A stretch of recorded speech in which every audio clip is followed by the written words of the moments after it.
Welcome to another edition of Masks, Mats, and Mayhem. I am your host, Justin Harvey. You can find me on Twitter at JustinHarvey75, or you can email us at mmmshow75@gmail.com. And today I'm joined by my co-host, Casey Nielsen, a.k.a. at Lucha Gringo on Twitter, and not Byron. Not Byron. The ratings are going to go up this week. I know, and he just kind of left us holding the bag after he came out and just threw down the gauntlet last week. Yeah, now he's in a glass case up against my wall. He is traveling, and I thought about having him call in, but I didn't want him to have to pay long distance charges or deal with his crackly, shitty cell phone. Or ruin the show. So we got a big week. There's tons of stuff to talk about. I know last week me and Byron just kind of talked about all sorts of whatever, like from freaking Obama to every other wrestling promotion in the world. So thank you all of the Lucha Clique and Lucha Underground fans who hung in there to the end to hear about Lucha Underground. But I was a little excited about the Stipe thing, I'll admit. And I'd like to get some of your thoughts a little later about that. There's a ton of stuff going on in MMA this week too. So for MMA fans, be sure to stick around because there's Stipe talk and Conor talk, and Floyd Mayweather has worked himself into our MMA conversation, and a couple of big events coming up. So definitely there's some MMA to talk about today. And also I want to talk a little WWE when we get a chance, because there's a lot going on there too that I think a lot of you know about. So we'll throw a little bit of that in, and you'll hear our thoughts on that. And I don't know what Casey thinks, because me and him haven't talked about it yet. So it'll be news to both of us what the other one thinks. And we're definitely, we got a great episode of Lucha to talk about, and it starts off with one of our freaking favorites that I want to talk about right off the bat is Vampiro and Pentagon. Pentagon. We get some Pentagon right off the bat, and he is not rope bound or in a hover round, rascal, whatever you want to call those fucking things this week. He has not fallen and can't get up. It looks like he's finally off life alert. Yeah. And I'm going to throw this question at you. The mask, is this mask, it looks like the hot wax is poured on his head or something. What's up with this new mask, Casey? Well, it is showing a more violent side of Pentagon, but it's kind of his Perros Del Mal mask. It's incorporating their logo with the slashes across his face. Who knows, though? Who knows what's under the mask? He might have had half his face burn off at this point. We don't know. But I'm just happy that not only is he walking, he is ready to fuck up someone's shit. And he's starting off the show, because every episode should be telling us what's going on with Pentagon. And if he's not there, everyone else should be asking, what's up with Pentagon? Well, they should definitely be worried. Cats should be on notice if that fool's coming back, because it's not fair for him to show up unannounced, I don't think. Just break your arm and fucking it's on. I'm thinking the week I know Pentagon's coming back, I would super tape up my arms, and maybe even just wear a cast, or maybe just phone in sick. Maybe I would just be like, Dario, El Jefe, boss, I'm going to bring you a nice 20-year scotch next week, but I can't be there this week. Yeah, it's hey, give my coin to somebody else or something. It's okay. And Vampiro, holy shit, man. Just the look he has in these backstage vignettes right now is blowing my mind. I wish he was wrestling like that with this look and this gimmick all the time, though. Yeah. I know, that's probably not the case, but man, just how fierce he looks right now and vicious, man. If that came to the ring all the time. I know we got that match at Ultima Lucha last year, but do you think we'll ever get Vamp in the ring again with this look? I hope so, because I know he wants to finish his career in Lucha Underground. And his birthday is coming up next week, so I want to say happy birthday to Vampiro. Happy birthday, Vampiro. If you're friends with Vampiro, tell him we said happy birthday. It's Tuesday. I will always remember this because him and my mom have the same birthday. No, Vampiro is not my mom. Yeah, they just have the same birthday. Sure, I don't know if I believe that. Vampiro might be your mom. I could see that. That would make a lot of things make sense to me. That's how much I love Pentagon, is that I would cheer him against my own mother then, I guess. Wow. Yeah. Wow, that's strong. So yeah, this segment, Pentagon is saying he has zero fear for those who lose something in the translation. But Vamp is still saying he's still holding him back a little bit. He's basically saying look, you might be ready to go back to the temple, but you're not quite ready for the monster yet.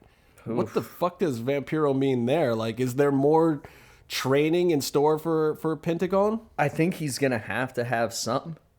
But The question is, does Pentagon listen? Because he kind of punked Vampiro out a little bit at the end.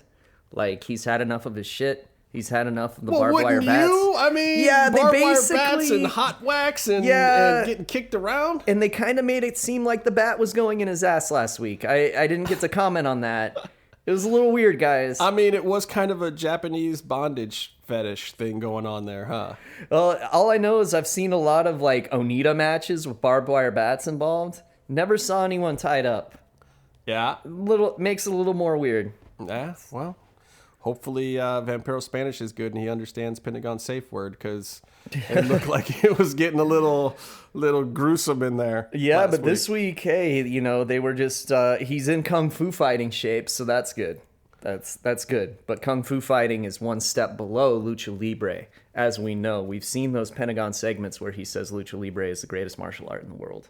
I mean, look, to me, this segment is like, I don't know if it's enough, but at the same time, I appreciate that Pentagon has been off of matches TV-wise to a certain extent, because it's been, I think, giving a lot of other people a chance to really shine and to kind of move up the card, because, I mean, Pentagon is so over. Like, I don't know if there's anything that he could do to truly heal himself at this point. Like, people cheered him going after Melissa, dude.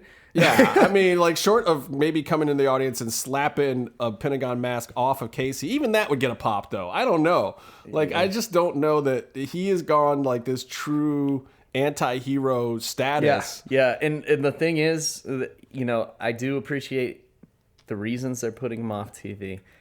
I just don't quite enjoy it, because I go to the shows every taping with my Pentagon shirt on, wanting to see Pentagon. This is true. And every time he's not there, I die a little inside. He cries a little bit. Yeah. He has to put on the mask to cover the tears sometimes.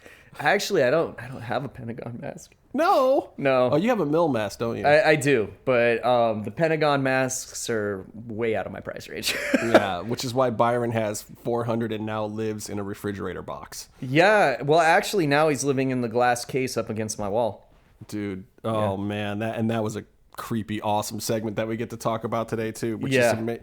Dude, see, and this is why I love Lucha Underground, because we haven't even talked about the matches yet. I'm already hyped because of the damn vignettes. Like, there's a few TV shows that I watch. I like Game of Thrones. I like Orphan Black. I like these shows with these, kind of fantasy elements, but these great storylines and continuing shit. And Lucha Underground, I put right in the mix with those freaking shows. It is the Mr. Robot of professional wrestling. It is. Oh, I love Mr. Robot. That show's coming back soon too.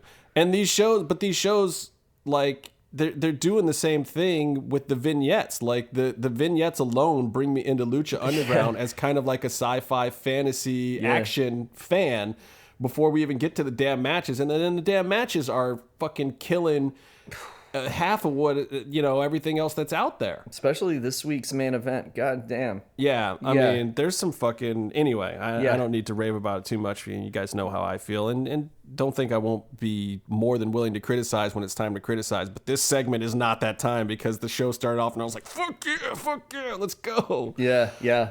I wanted to see Pentagon run out to the ring right then, like, fuck you, I'm not ready, Vampiro. I'm in there today. I'm there now. Fuck you, gift of the gods. I'm the champion now. I do also like that they've been, and people don't notice the little things, but think about it. All the Vampiro and Pentagon segments are either at the beginning of the show or the end of the show, because they're keeping the world separated of what you see in the backstage vignettes compared to Vampiro being the announcer. Because what would he do? Go become Vampiro and then run back? Right, which is awesome. Right. It's like a little time elapsed, and then Vampiro is back in the dungeon fucking with Pentagon. Or this is like, this happened a few days before Vampiro showed up for work or whatever. And I wonder if, storyline-wise, at work he's taking his pills, but then as soon as he gets out of work, he's like, fuck the pills, and then he goes all psycho on Pentagon. Like, I wonder where his meds are really at these days. Right, because Stryker's probably the guy that holds him accountable and makes sure he takes them. Stryker probably, he shows up in the back and he's like, Ian, take your shit, bro. We got work to do. I'm gonna watch you.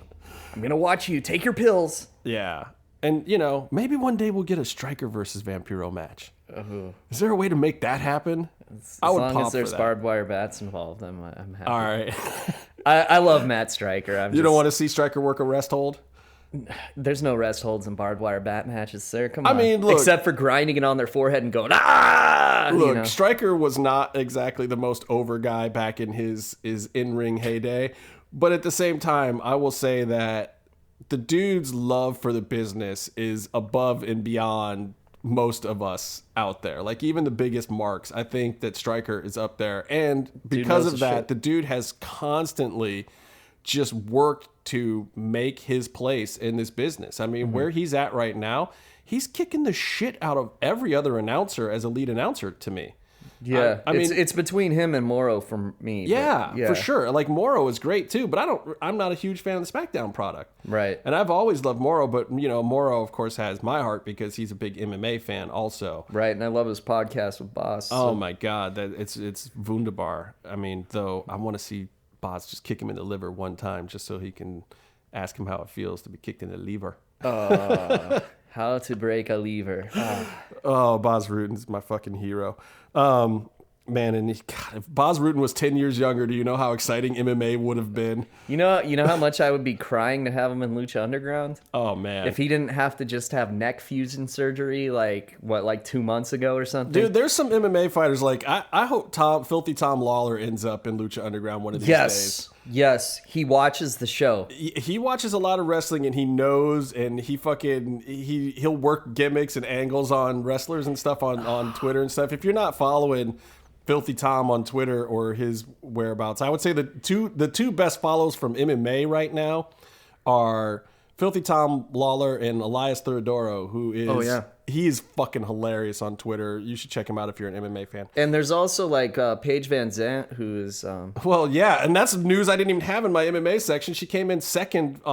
She placed second place overall on Dancing with the Stars, which is pretty huge. That chick is a star now. Yeah, she's like the one that's gonna be. I think her push is gonna just go off the charts. I don't even know, and she's doing like movies and shit now, so we'll see. Like, she's PVZ, gonna get though. Coranoed, Congrats on making it all the way to the end. I know that's some extra paychecks and shit. I'm getting ahead to the MMA news. Well, it wasn't even on my list, so now it's covered. Yeah. PVZ, congratulations. So let's get back to the show. That segment is so brief, and wish it was longer, but sadly, that's all the Pentagon you're going to get this week. But that's okay, because Stryker's phone is ringing, and it's a 423 area code.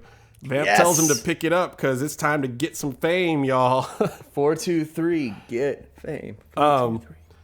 I love the introduction for Joey Ryan this week, it being called the transmitted disease of the temple. Yeah, that was pretty good. So Joey Ryan also, his sleaziness and the gimmick and the fact that he's got like a double gimmick going on is fucking amazing to me. And that he wrestles like an asshole. Oh, the whole time. Yeah, and doing a tornado DDT on a little person. I mean, come on. It's amazing. Once again, our in-ring announcer, our hostess with the mostest, Melissa, gets interrupted by she gets through her Joey's in the ring already, but Famous B comes out, and apparently he's got it covered. Apparently a business card is worth some stick time, because that's the only thing he offered in trade for Melissa. And I hate to break it to you, B, but I think Melissa's doing fine. I think she's famous enough. I don't know. I think that Famous B could make anyone more famous. Like, he could take, I don't know, like Drake, He made him famous, actually. Not a lot of people knew it. He took this kid from Degrassi that got shot in the spine on an episode, and he turned him into Drake. That's what he's going to do to Masquerita. Well, if he does it to Melissa, I don't want him to make Melissa more famous, because I've heard that Lillian Garcia is leaving the WWE, and if all of a sudden Melissa shows up over there in her spot, I'm going to fucking choke the shit out of Famous B. I'm going to be salty. Don't make her that famous, B. Don't make her that famous that she leaves the temple, because I have good seats in the temple and the view is lovely, and I really don't need that to change. All I know is that if anything were to happen, I am an excellent ring announcer. Just saying. Let's hear it. I can't. No, there's no match present. You guys have to hire me to get the following lucha is scheduled for one fall. Oh no, you got to do the Spanish one. You got to be like lucharán a dos de tres caídas sin límite del tiempo. My Spanish is horrible, but that sounded fucking good. Man, I'd like to see you do like a soccer match. Goal! Oh no, I can't sit through one. I'm sorry. Oh wow, that's amazing. Well, I guess maybe you guys should keep Casey on the list if anything ever happens to Melissa. But nothing better happened to Melissa. You all listen to me now. Don't let her leave. I will have to call Famous B. Because she is damn famous and damn hot. So, so this match, like, yeah, Joey Ryan, Famous B comes out, gets his introduction in, and from Little Hollywood. Yes. Little Hollywood. I've been to Little Hollywood once. Yeah. There's houses in Burbank that used to be for little people. Yeah. Yeah, I drive by them You a ever lot. seen Midget in a Suitcase? Yes. It's a porn movie with Bridget no. the Midget. I'm talking, yeah. That's a porn movie? Oh, yeah, Midget in a Suitcase. Bridget the Midget gets thrown down the steps of the Hollywood subway. It's a comedy. Like, don't watch this for porn. It's the funny stuff. Like, she's in a suitcase and she gets thrown down the steps. Justin? I thought it was... The recording studio I used to work at, Bridget the Midget would show up. She was the one who told me that it was funny. I thought it was a comedic skit on, like, Saturday Night Live or something. I have seen midgets get thrown in suitcases and thrown down the stairs. Well, it's a movie, though. It's a gag. I mean, she's not actually in the suitcase. No, I've seen it, like, actually happen, like Wee Man and shit. Oh, God. Yeah. Those guys are nuts. No, surprisingly, she's probably the more normal of the two of those two. Oh, Wee Man can kick himself in the head. That's awesome. Man. I did a thing with Wee Man once, too. He was fun. He was a really entertaining guy. Anyway, I've gone off. Anyway, yeah. The Famous B business card. I want to talk about the power of the Famous B business card because not only does he use it to get some stick time from Melissa, he also uses it to get Marty Elias's attention. Mm-hmm. I mean, what is the worth of this card? Is it like printed in Cillian Rail? Is it that's an American Psycho reference. I wish I fucking knew because I've never got one of those business cards. How'd you, J-Man got one? Yeah, I know. You don't rate as high as the heels? He's been on their show like 8 times. Well, I mean, yeah, there's a personal connection. He is definitely helping them get over their interview with him last week. Again, I said last week too. If you haven't heard it yet, go back and listen to Last Real Heels interview, all 3 of their interviews with Famous B, because they are the stuff of legend. They are really good. This last one was pretty great. I did enjoy it. Yeah, and he's got great haircut advice too. Yeah, I think that he does need to go for the Uncle Jesse hair. I love it. So yeah, you were talking about some of the spots, like the value. I'm like all about this business card thing. My mind is blown by how Famous B, without even throwing dollars around, he can just throw out his business card and fools are like, it's a legitimate distraction. Like in wrestling back in the day, you used to have to like beat somebody in the audience up with a chair to get the ref's attention, right, or try to make an illegal tag or something. B is just like, you want my business card, Marty? And Marty is a senior referee. Yeah, he's the boss of the referees, and he's getting distracted that easily. The card is very shiny, though. He might have got some of the light in it and blinded Marty for a second. I mean, I mean, if I was Marty, I would have just traded him one of the guitar picks and been over like, here, give me your card, I give you a pick. I mean, those guitar picks are valuable too. He's going to put an eye out with one of those things. Yeah, if you guys haven't been to a taping, Marty Elias, he likes to throw guitar picks out to the crowd like they're fucking shuriken ninja stars. Like, he just hurls the And I thought he was pigs. throwing us delicious candy, so I tried to eat one, and then I got really sick. Yeah, that's... Never eat things that strangers hand you in Boyle Heights. It hurt coming out. But Marty can whip those things all the way up to the top. Oh, yeah, I've he's seen got him a hit good Mil arm, man. Machetes up at the top with those things, man. Yep. It's fucking dope. I love Marty Elias. He's the man. Yeah, he is, totally.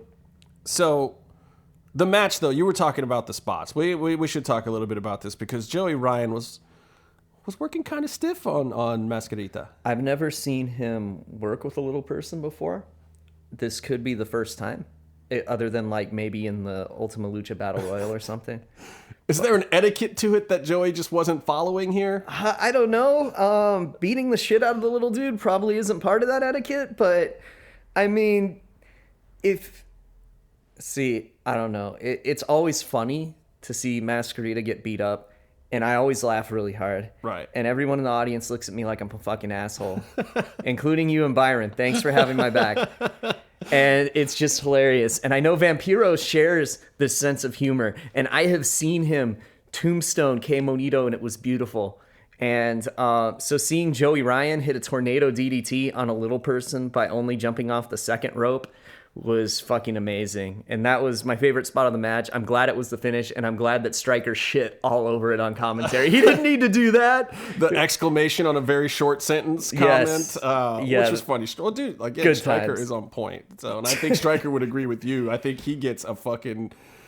Like, he knows there's going to be a Mascarita versus a big guy match, and I think he just starts writing down one-liners immediately. And who else is Mascarita going to wrestle? There aren't any other little people, and he is 0 wins now since... 0 wins with Famous B. Yeah. But do you think that more people don't know who he is? No, exactly, because where was he the rest of the season before B? Nowhere. Not on TV. He was coming out as Pimpy's sidekick for a while. It was like, now he's in the limelight. He's getting big singles matches.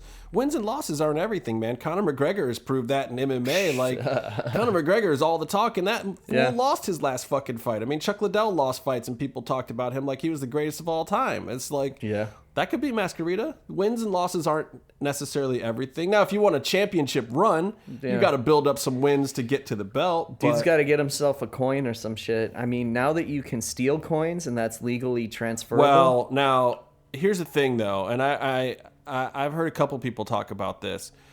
The thing is, how much do the other wrestlers know what Chavo's deal was with that, or Cage's deal even with Dario? Because they didn't see the same. Because they didn't, and that's another thing I was kind of talking about earlier that I love about the Lucha Underground world is, unlike in WWE, where you can hear it being piped into the auditorium, and obviously every wrestler is watching the backstage bits. Like, if you don't know what happened backstage, you're an idiot. Yeah. But in Lucha Underground, that's just like real life outside cinema movie stuff that is not... There's not anything anyone else knows about. Like, nobody knows Vampiro's torturing fucking Pentagon. Nobody knows that Chavo is whining about Aztec gold and then stealing it, and Dario saying whoever puts it in gets it. Like, he kind of came out and with Cage and kind of let on a little bit, but I don't think that he actually was saying, like, announcing to the locker room that you could steal medallions. All I know is the week that Chavo put that medallion in the belt and Cage ran out and was going to beat the shit out of him, Chavo ran past me. One of the medallions fell off the belt, tumbled right at my feet.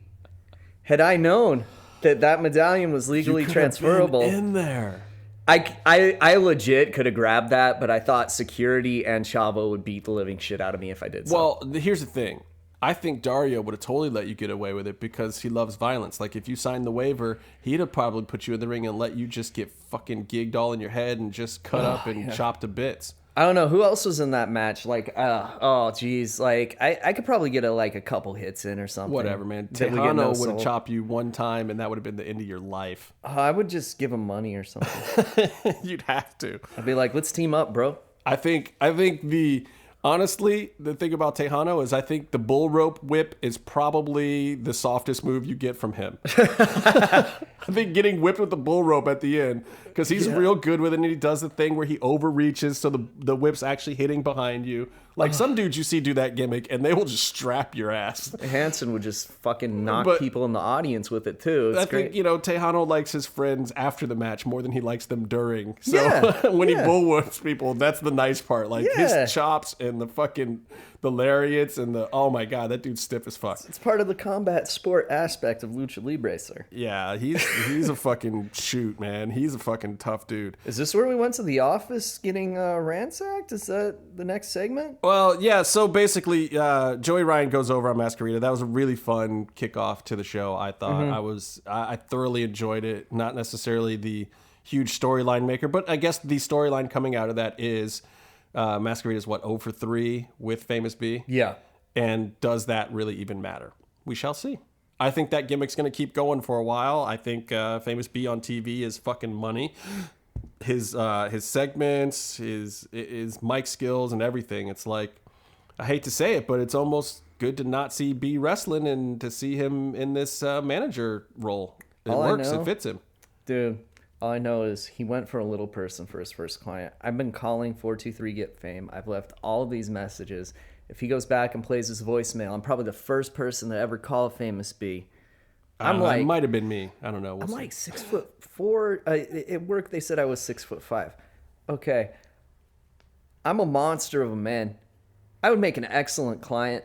I think I might have won maybe one of those matches. I don't know. I think I can sneak in a dick kick when the ref's not looking and pin somebody. But I think he's working his way up, literally. Maybe. So at 6'5", you might have to wait a little while. I guess I would, yeah. Damn. Next it'll be like Aerostar or something. And then you know, someone like normal height. Right. And you know. Wait, Aerostar's not normal height? I don't consider him normal height. Well, so that's who Masquerade should be working against then. That is who. Him or Ray. That should be Masquerade's target. But you're not gonna beat Rey Mysterio or Aerostar. Yeah, but if you're see, Masquerade Ray is right larger now. than life with his persona. That gives him like almost a whole foot. And Aerostar is larger than life with his fucking dives, Yeah. and you can't really have Masquerade catch those. But it would be hilarious to see him try. True. Which is why I think it's interesting to see Masquerade in this one-on-one kind of light, because a lot of times he's working 4 ways and stuff like that, because his spots work better when there's more people around. But it's kind of cool that he's been getting, you know, and this match certainly lasted longer than Cage. So, all right, Masquerade, ball's in your court, man. You got Famous B booking you good matches, so see what you can do, brother. Yeah, let's get a win, buddy. The next promo was the Perfect Woman promo. Oh, that's what When was you next. look in the mirror, what do you see? And I'm just like, I can't even say on this podcast that's marked explicit what I see. Oh, wow. Yeah, we know Justin's a big fan of Taya. Taya got a lot of segments this week and 0 matches, by the way. Which I'm really conflicted about that too, because her match when she came in with Cage, and you've heard me say this before, I just thought was amazing. That match was fucked up, man. And there's a lot of people that I've seen work with Cage that can't put on a match like that. Like, there's a certain way you have to work with a big guy, even one as limber as Cage, and she did it. Yeah. Like, she did it like I would expect Morrison to do it, or sorry, Mundo. I keep calling him Morrison. Like, I would expect somebody else to do, but she got in there and fucking put on a clinic with Cage. And which someone else may not have done this week. We've kind of seen her fading more and more into a valet role. But this segment, like, look, if you're going to be a valet, this is the fucking segment to have right here. Like, what valets get segments like this? And she got to beat up the masked dudes that ruin everything. Yeah, I want one of those generic masks. I don't. You know, it's funny, though, because they're always attacking us whenever we're walking around Boyle Heights. You know, we go to the taco truck, they're fighting us. We try to buy some ice cream, they're fighting us. They're like the putties in Power Rangers. They just pop up every now and then, and you have to kick their ass in some random canyon or field. But then it's like, where do they go once we kick their ass? We can't take their masks off. They just go, maybe they're getting... "Blue, Yeah, poof." and then... Just like Rita Repulsa's calling them back. I don't know. I think so. But I dug the whole segment, and you know, Johnny at the end coming out with "I see the perfect woman." Oh, and him raising his arm as they drove off was so hilarious. fucking great. Fucking hilarious. The whole thing was great, and the dress was straight fire. The whole thing was. Yeah, I think the whole thing was written for me. Unfortunately, we couldn't see the dress that Johnny Mundo was wearing. Oh. Yeah, Hollywood. We can call him Johnny Puto on this podcast. We can. Yeah. Johnny Puto. Johnny Puto. Actually, guys, don't do that. Don't do that. No. No, DJ's going to kill us for even. So, yeah, that was a great segment. I mean, it was quick. It was brief. And I think it plays into the whole storyline. We'll kind of talk about that more. But in one episode, you know, Lucha Underground was able to show the progression and kind of the official formation of this alliance. And we'll kind of get into that in a second. But this was the beginning of that. And like, again, like I said, I think the stuff that Lucha Underground does with its writing, even its backstage segments, I think in another wrestling promotion, what you would have gotten is one promo to kind of get somebody over, and then maybe it plays into one match. But this kind of tied into 3 or 4 things and is just kind of building this overarching story without even taking up too much time. I mean, how long was that promo? 2 more chapters of tonight. Yeah, that's awesome. And this is the weird thing about being in the temple too, because in the temple you see the last part of what happens in the ring, and you're like, whoa, how'd they get there? And you know you got some cool shit that you're going to see, and they're going to explain it. They don't just do these things randomly with no explanation. You actually do get an explanation. So the crazy thing about this segment is you go right from this Taya is fire thing where she's looking all hot, and it's hard to fucking make her a heel after a segment like that. But you go right into Cuerno and Mill. Oh, yeah, this is my favorite part of the whole episode. It was so great, dude. I mean, like, if you haven't seen the episode, Mil Muertes is in a glass box as a trophy to King Cuerno. He is not moving, he's not breathing, and even in that long reverse shot or whatever, Mil does not move, dude. No. He is dead for real. And what's awesome is that he like stitched the mask together with like some leather cord too. Yeah. So he's done some taxidermy work on Mil Muertes probably. Yeah, He could be stuffed right now. I compared it to like the Norman Bates fascination with taxidermy. Like it's totally creepy and it's working its way from dead animals into people. This is a guy that was a fucking the Lucha Underground champion, and now he's in a glass case on someone's wall. That's why this show is awesome. Yeah, I mean this was the unbeatable monster of Lucha Underground for a while, for the first half of season 2 and season 1, and this was the monster before Matanza came in, and for an undead guy, he looks pretty damn dead to me right now. Yeah, it's interesting. I would have put him in a thicker case just in case, but you never know, because where the fuck's Katrina? And she had the Rock when she disappeared. So yeah, which was again, and I said this that week, was like, why would you be so stupid as to throw the Rock, her source of power, into the coffin with her, or even before she got in there? Like, fuck. Now what is Katrina doing? I imagine that when that whole thing happened, she went to like old ugly self and she needs to regenerate and get back to hot Katrina before she shows up again. Dude, it would be awesome if they went all out with some old age makeup and like did some really freaky shit like Bram Stoker's Dracula. Oh, that'd be crazy. Yeah. Like you just get a backstage segment where she's like, she's in her natural form or whatever without her rock powers. That'd be kind of crazy. But yeah, we'll see. This segment, like Cuerno just lays it down like, you might have been the king of Lucha Underground, but you were the king in my jungle, and I'm the king of that whole jungle kind of thing. It's just like, damn. He is King Cuerno. Remember that. So the hunter strikes, and it's interesting to see where this goes because they're not really working anyone else into this angle. So I feel like, this is just a Cuerno Mill angle, and that's just what it's going to be. Maybe Katrina sends Sinestro to get him back. I think the good news for you about this is it looks like Cuerno has pulled Mill out of the title picture, which could give your boy Pentagon a shot.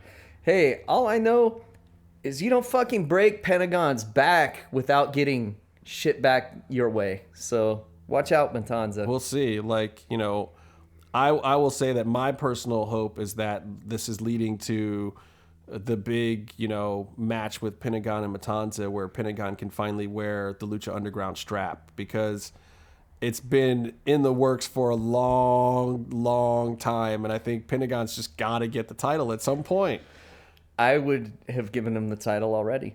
I bet you would have. You would have given him the title on like the second day of Lucha Underground. No, I know. That's kind of my problem is, I come from a writing background, but I'm also a huge Pentagon mark, and that makes people take me a little less seriously. But I also think that Pentagon is their most popular guy, but sometimes it is about the journey. I understand that. Well, but the other thing is, too, he's working a AAA gimmick, to be inside about it. He's working a AAA gimmick. He's a AAA wrestler. And these other guys aren't. I mean, Puma is a creation of Lucha Underground. It's a Lucha character. It's not going to be seen anywhere outside of Lucha.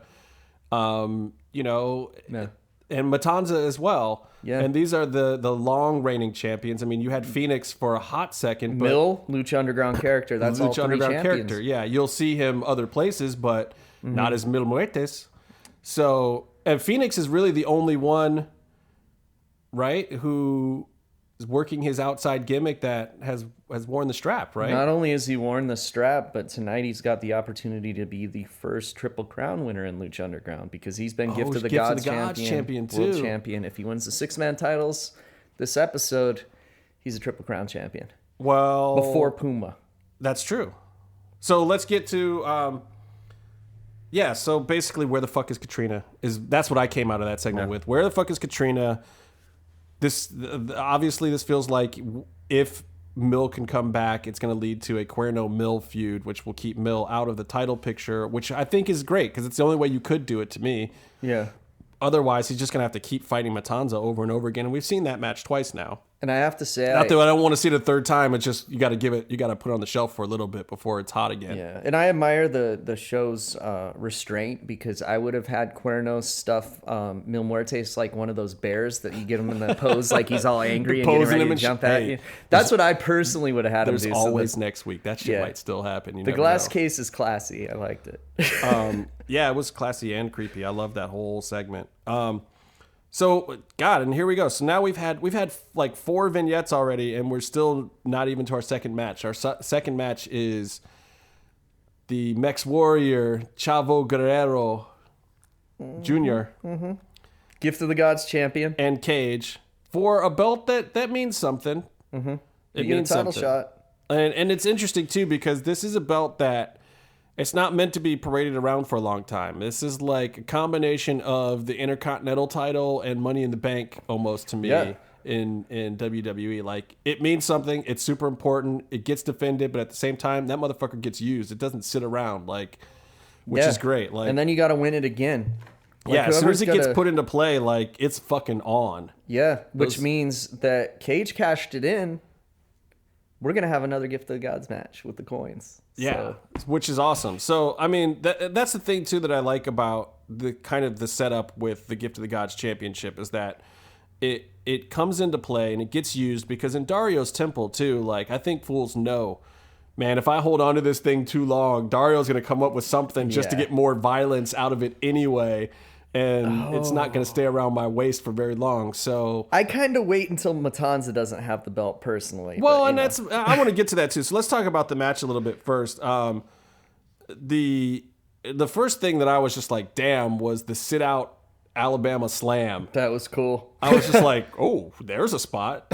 Damn. And he got a holy shit chant off of his suplex too, which was yeah, I mean, look, I have not always been the biggest Chavo fan, at least not in recent times, because some of the stuff that he did in season 1 and kind of his gimmick in season 1 where he was playing up the whiny aspect of the Chavo character too much to me. And he fucked over Pentagon and never got his comeuppance. Yeah, and it felt like bad heel heat to me. Mm-hmm. But this Chavo that's stealing the medals and stuff, and then his work in this actual match, like, I don't think that you will ever see as perfect a classic drop kick as what Chavo did in that match. Like, he made a move that is 50 years old look credible again to me. I'm going to say this, and this is very high praise. It was better than Hardcore Holly's drop kicks. Yeah. And his are the shit. And I agree. And I was surprised by it. I saw that drop kick, and I think Stryker referenced it slightly, but like, this is something that if you were there live, you probably wouldn't have popped for unless you had the exact right angle. Mm-hmm. But the camera angle was perfect. Yeah.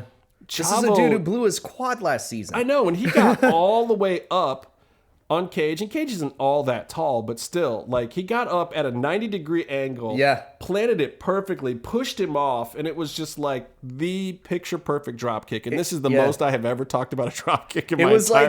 It was like the Mr. Perfect drop kick in WrestleFest, if you guys ever played that. Yeah. Damn. So, yeah, I'm throwing out kudos to Chavo. Like, look, man, I'll be the first one to criticize him when I don't like his matches, so I also got to be the first one to praise him when I do like what he does. And I personally think Cage is sometimes really awesome to see in the ring. I like him better in four-way matches, too, where he's working with, like, high-flying luchadors. I really like those matches. So Cage in the one-on-one matches, other than the Taya one, hasn't always been my favorite thing. He is a big man. I mean, at the same, you got to know that when you're a big dude like that with those kind of muscles, the work rate, sustaining a high work rate through a whole match is not easy. No, and he's usually not my favorite person in the matches he was in, but this week he was. I do like Chavo though. I really like Chavo. I respect his family, all of his family, even the Guerreros that a lot of people haven't heard about. They're great, and this was cool, man. He was playing classic chicken shit heel, and he got the chicken shit chant again. And you got to love the chicken shit chant. It works. And this is where I like Chavo. I like to see him stay kind of in this light, finding ways to scheme or whatever, and not just complaining and throwing empty threats or running from Mexico or whatever that gimmick was. Like this I like. One-on-one interaction with other wrestlers, healing them out with shady tactics, and then getting in the fucking ring and performing, trying to pull off the Three Amigos, which got shut down, busting out Eddie's frog splash, and that looked pretty damn good too. Yeah. Though I will still say Eddie's was better. But I like Chavo getting up, and he's not a youngster, man. I mean, Chavo's getting up. That's an old man climbing those ropes to do that fucking splash, and that is not an easy move. It's tough on the knees and the elbows, and it can be a brutal move. Yeah, remember when Eddie busted his arm doing it? Oh yeah. Well, dude, that was like halfway across the fucking ring, and we're talking about the big WWE ring. Yeah. That was a fucking monster splash.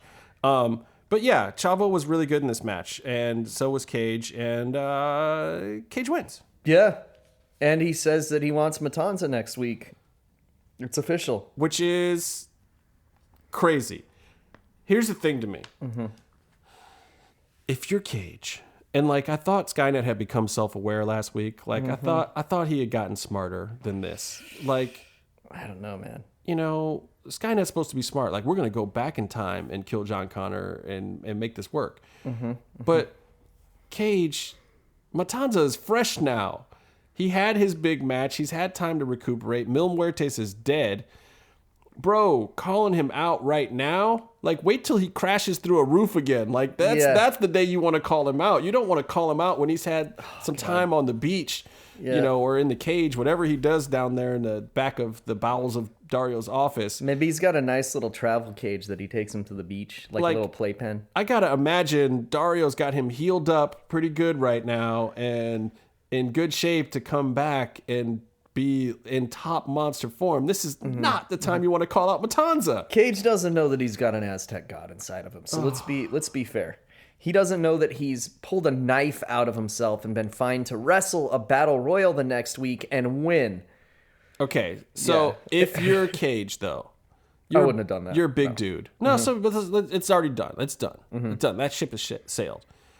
If I'm Cage, the first backstage vignette I want to see next week is Cage going in Dario's office, taking the key, ripping it right off his neck, and just breaking it right there. Just break the key in half before Dario can even say anything, and then go fight Matanza and see what happens when Dario's not in control of Matanza. But then how's Dario going to get him out of his cage if he doesn't have the key? Yeah, that's Dario's problem, isn't it? Yeah, that's true. You know what I'm saying? Like, Cage, be smart, brother. Be smart. This is the match of your life coming up. This is the toughest match you'll ever be in against a bona fide, you know, world eater, killer monster. Imagine Jefe getting pissed and putting you in a cage match against Matanza, and then you just getting bailed.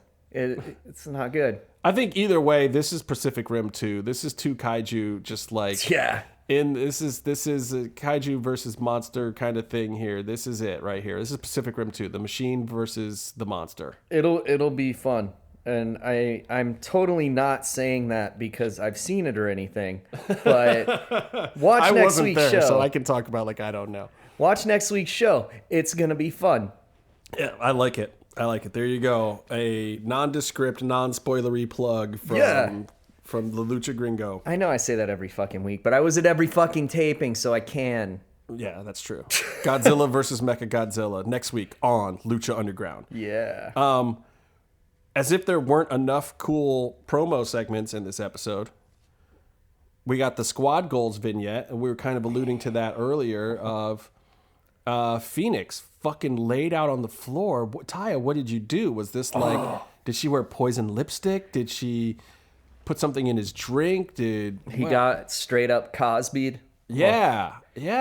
Oh, man. And then he gets kicked in the fucking face. Why would you kick a Phoenix when he's down?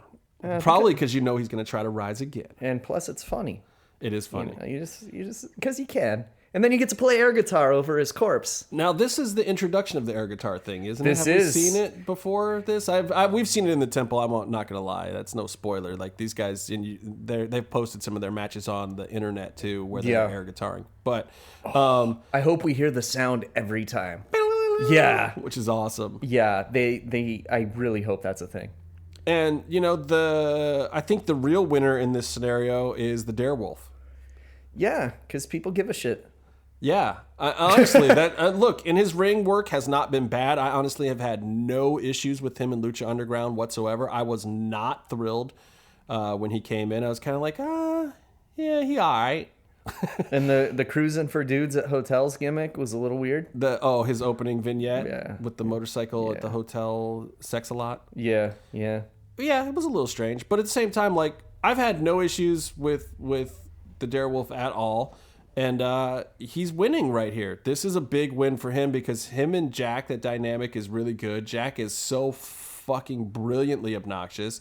And then you've got Taya, who we know can wrestle her fucking ass off and is really helping in this whole heel manager kind of role with this valet role. And I thought she was going to be the third person. Yeah, she very easily could have. And that's kind of what I was thinking at the beginning of the segment, too, having not been at these tapings. Right, I was like, Taya could be the third person. Speaking of being at the tapings, I don't know if you noticed the little reaction shot they put of me when she said that she had the perfect partner. And I tapped John on the shoulder and I go, me? And they fucking showed it. It was great. You and J-Ray got a ton of airtime this week. You know why? They had a GoPro on the fucking railing next to me, so it was basically like the Casey cam right there. They should do that all the time. Yeah, they should. Honestly, and I'm not even kidding. Look, Lucha people, tech department, if you're listening to this, put a camera on Casey all the time. A, he won't look into the camera because he's completely oblivious. And B, his reactions are fucking amazing. He does it when we're doing the podcast. He does this fucking... Home Alone Macaulay Culkin face that is unbelievable when he is shocked or in awe of something. And he'll leave it there too. That's the best thing. Mm-hmm. It's totally perfect for editing. And trust me, I know I work in TV. It's perfect for editing because he'll leave it there just long enough. Yeah, because you never know when a camera's on you. But if they wanted to put one of those MTV Fear cameras on me and then on Johnny when he's doing his like looking up at the sky praying stuff, that's the dude with the long hair that they always cut to. Yeah. That's Johnny. He's a cool dude, and they show him a lot. So if they put like those MTV Fear GoPros on us, I think they could get some pretty cool shots. So who do you think out of everyone, Lucha Click, Bala Club, everyone who's at the temple on a regular basis, Mil Machetes, who do you think's gotten the most camera time? Is it you? No, it's Victor still. It's Victor? Yeah, I think it is. Jim got a lot of camera time this week. Jim has gotten quite a bit, which is amazing because he sits on the other side. He was sitting on the other side in this episode and got camera time. Actually, this episode, he was sitting next to Victor. He was in the stands. He was in the stands? He actually got seats. That's why, dude. Come to the dark side. Come over in the bleachers, man. It's like, I love the bleachers because I'm from Cleveland and it reminds me of the dog pound. Yeah. It's just raunchy. It's sweaty. You don't really have an assigned seat. You just kind of squish in there and you scream your fucking guts out. And you're in fear for your life the whole time. And that's not me. Great. I ain't scared. I'm the one who's like got his arms up like, throw them on me. I'll catch them. Yeah. I'm nuts. It's all well and good until Matanza gets thrown at you. I'll do it. I'll do it. There's something about it. It's like it's because of the ECW breeding in me from 20 years ago that like I have no fear in a wrestling match. I am shit, dude. We missed a segment. No, we're getting to it. The Joey Ryan one? That's the next one. Oh, okay. They did it before the match. Okay. Yeah. Okay. Yeah. Or maybe it was flipped around. I don't know. But my notes, I have it after. Because I fucking love that segment. So anyway, yes, Taya. Oh, God. She comes in and she says that you're going to love the big surprise. The way she said big surprise, I popped. In more ways than one. Oh, sorry, Jesus. I just had to throw that in. There's cheap heat. Anyway, so Johnny Culo comes in and he is going to be the third partner, which again is a lottery ticket for PJ Black. And dude, I've gotten to the point where we don't even really talk about it anymore about how awesome Jack Evans is as a fucking heel. I just don't I don't have any more superlatives left. There's nothing else that I can even say. Like, Jack Evans is the quintessential perfect heel. He can work. He puts guys over. He knows how to fucking sell. He knows how to shake up a crowd. There's never going to be a dead spot in any fucking match that he's in, even if he's injured on the sidelines with his jaw wired. Not that happened. No, but I'm just saying, like, well, it's not a secret. No, I know. But I'm just saying, Jack Evans can do anything to make a crowd hate him. And he's such a likable fucking wrestler as a heel, but he will still make you hate him. He is, honestly, to me, the perfect heel in the entire wrestling business right now. If you talk to him outside, totally nice dude, totally cool guy. In that temple, we will boo the shit out of him. Even though he's like one of our favorites. He's probably top 5 for all of us in the podcast here. Yeah. And he will make you, though. I mean, like, you can cheer him when he comes out to the ring. That's fine. He ain't worried. He will make you hate him. He will single your fucking ass out and say something to you, even if the camera's not on him. Yeah. And honestly, Johnny Mundo is doing a great job of that too.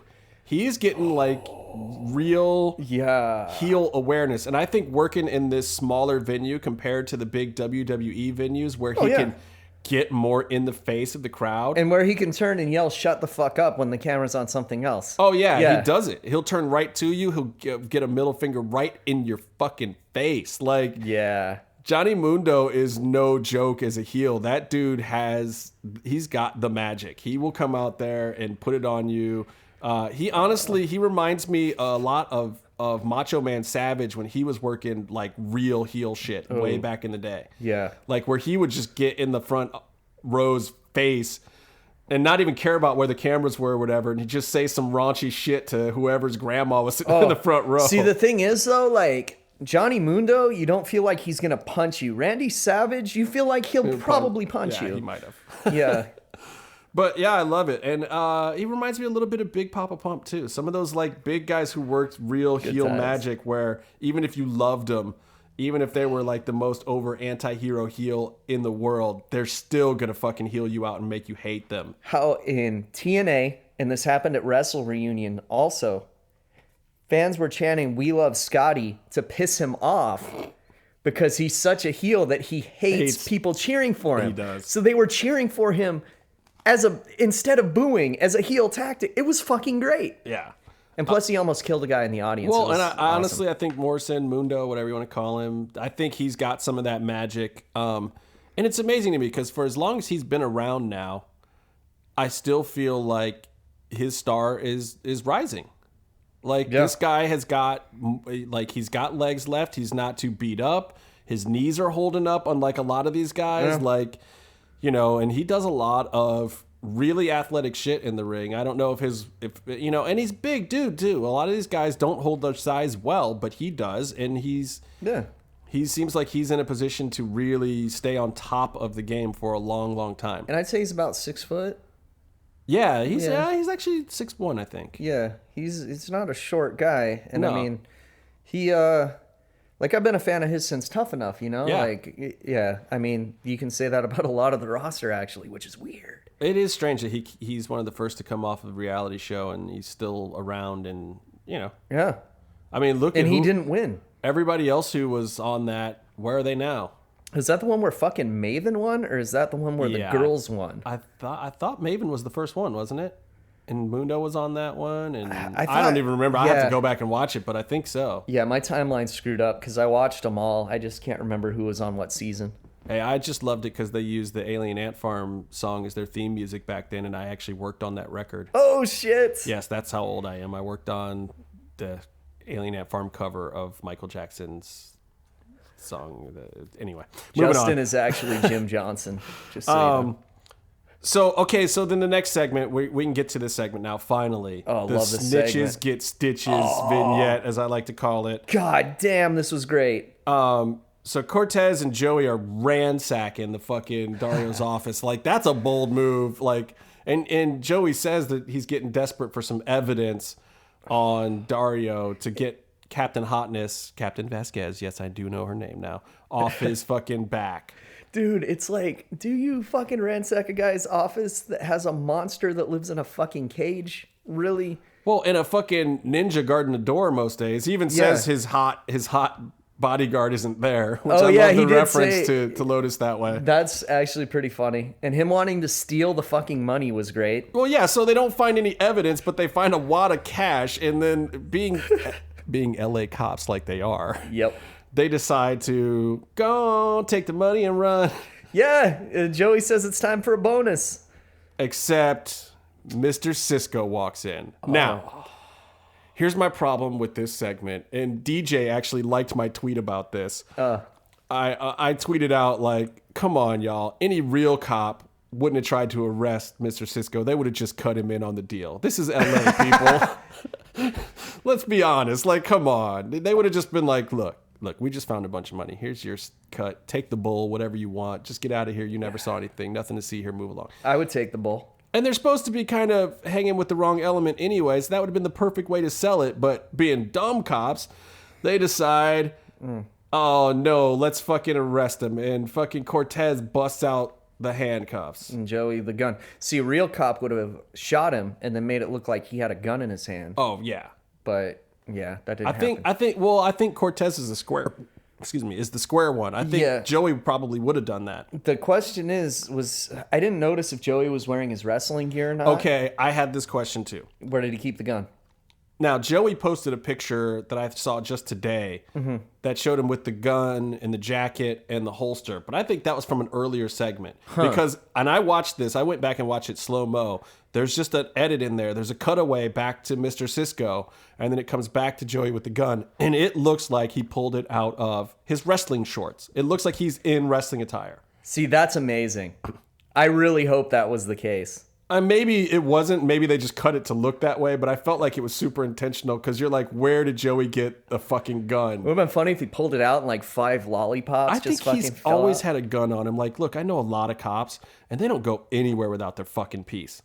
Like, anywhere. They Marty's all gotta have a do better backpack with or those something, pat downs, or bro. a leg arm, something going on. I think he's been keystering his fucking weapon this whole time. He's just got a Derringer up his ass the whole time. I think so. And dude, that was like, that was like wasn't. a S&W, man. That was like a...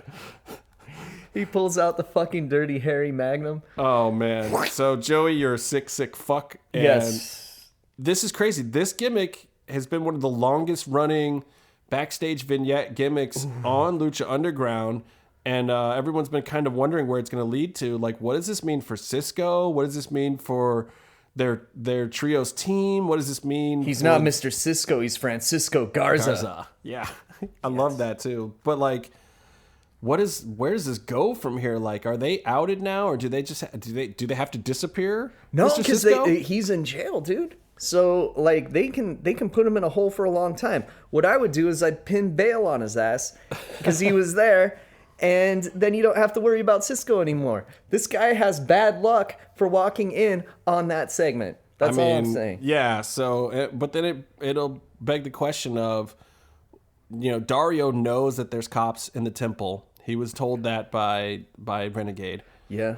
The councilman. Ooh. So they got to explain where the fuck Cisco is. And if you start making excuses, does Dario start to get wise? I mean, we've seen Dario doing shady stuff and tucking stuff up in the ceiling, and he seems to always be putting something in his drawer at the last second before people come in. Smells like trouble. Yeah, like Dario, I think, is getting more paranoid. I think that's why they weren't able to find any evidence. And where the fuck was he this week? We didn't see him once. Yeah. And Lotus was gone too. It was like I'm telling you, he's off rehab in Matanza. Dude's got to fucking lock his office is what he's got to do. Maybe, but I don't think he cares. I mean, dude, when he's not there, he'd let Katrina just fucking run the whole thing. He didn't give a shit. When he came back, he was like, that's fine. You did that, but now it's mine again. But he took the money with him that time. Well, yeah. Yeah. I mean, I think Dario is just like, I got it like that. It's his temple. He's got so much money, he can just leave it in a fucking drawer. Well, and look, he's got to pay $50K at a time or whatever to whoever the big boss is, the limo guy. So what does he care if they steal it? It's not his money anyway if he's got to give up that kind of loot. Oh, that would be great. And I will once again say this. It's an underground fighting club. There needs to be some kind of gambling gimmick. Damn it. There's no reason to have underground fighting without underground gambling and betting.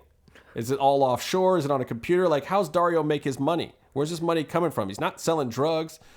I mean, he's not. It's an underground fighting temple. It should be gambling. Damn it! If you're listening, Evie Dub, Roach, please hook me up with some underground gambling. Yeah. I want a board with like odds and stuff. Oh, that would be on a so chalkboard great. somewhere. Like, make fucking Vampiro and Stryker announce them for every episode. These are the betting odds for the match. yeah, I mean, come on. That's underground fighting, man. Kumite, let's do this. And he's like, I lost so much money, I had to sell a kidney, brother. Oh, God. That would be a great segment. Yes. So, yeah, that was just snitches get stitches, y'all. Oh, Don't fuck around. fucking poor Cisco. And Cisco, Cisco fucked up here, too, because he was Cisco the one really who fucked said, I'm going to go tell Dario. Yeah, That was see, a bitch-ass move. if he would have said, you know what, guys, it's cool. Just throw me a stack of cash. Why the fuck are you going to tell Dario? Seriously. Yeah, like, come on, Cisco. I thought you had more street sense than that. This is Boyle Heights, underground fighting, dog. Said, Take I'm the going money. to tell. Yeah, I'm going to tell Hefe. that was a bitch move. Yeah, it was. Back to the ring. Now he's going to get fucked like one. But yeah, back to the ring. Oh, shit. Especially if Joey Ryan keeps pulling stuff out of his keister. Oof. Melissa gets interrupted again. It has been, I swear, it has been weeks since Melissa has gotten through her shtick. Oh, and she didn't even get through a whole episode this time. Yeah, I until know it Melissa has happened twice. occasionally made some mistakes, but come on, man. That doesn't mean everybody and their mama has to grab the mic from the girl. She got a job, y'all. Let the lady do her job. You know, the sound guy could be nice and just cut the mic and, you know, only turn it back on if Melissa has it. Yeah.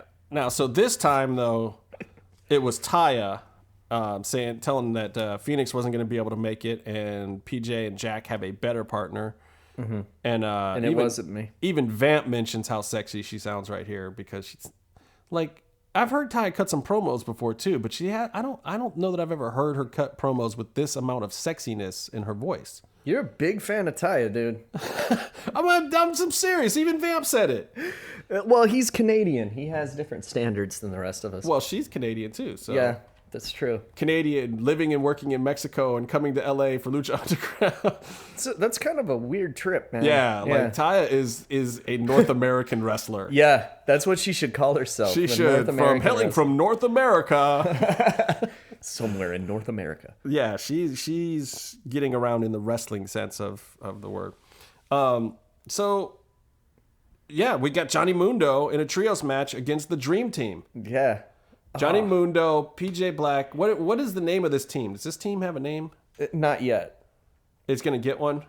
I don't know. Well, you probably know from being at the tape. You don't have to say it. You can say whether they get one or not, because I'm calling them Team Mean right now. But they might get a name. all right, well, we'll see. Hopefully they'll get a name. But no, and honestly, I may have forgotten what it is. I think I did too, which is why I'm like, huh? Anyway, I'm calling them Team Mean for right now. Calling them Team Air Guitar. And here's where I think they have a one up on the trios team, the champions, the Dream Team. They have Taya. They have a fourth person to be outside the ring, to cause distractions, to really mix things up. Hold on. As Hefe would say.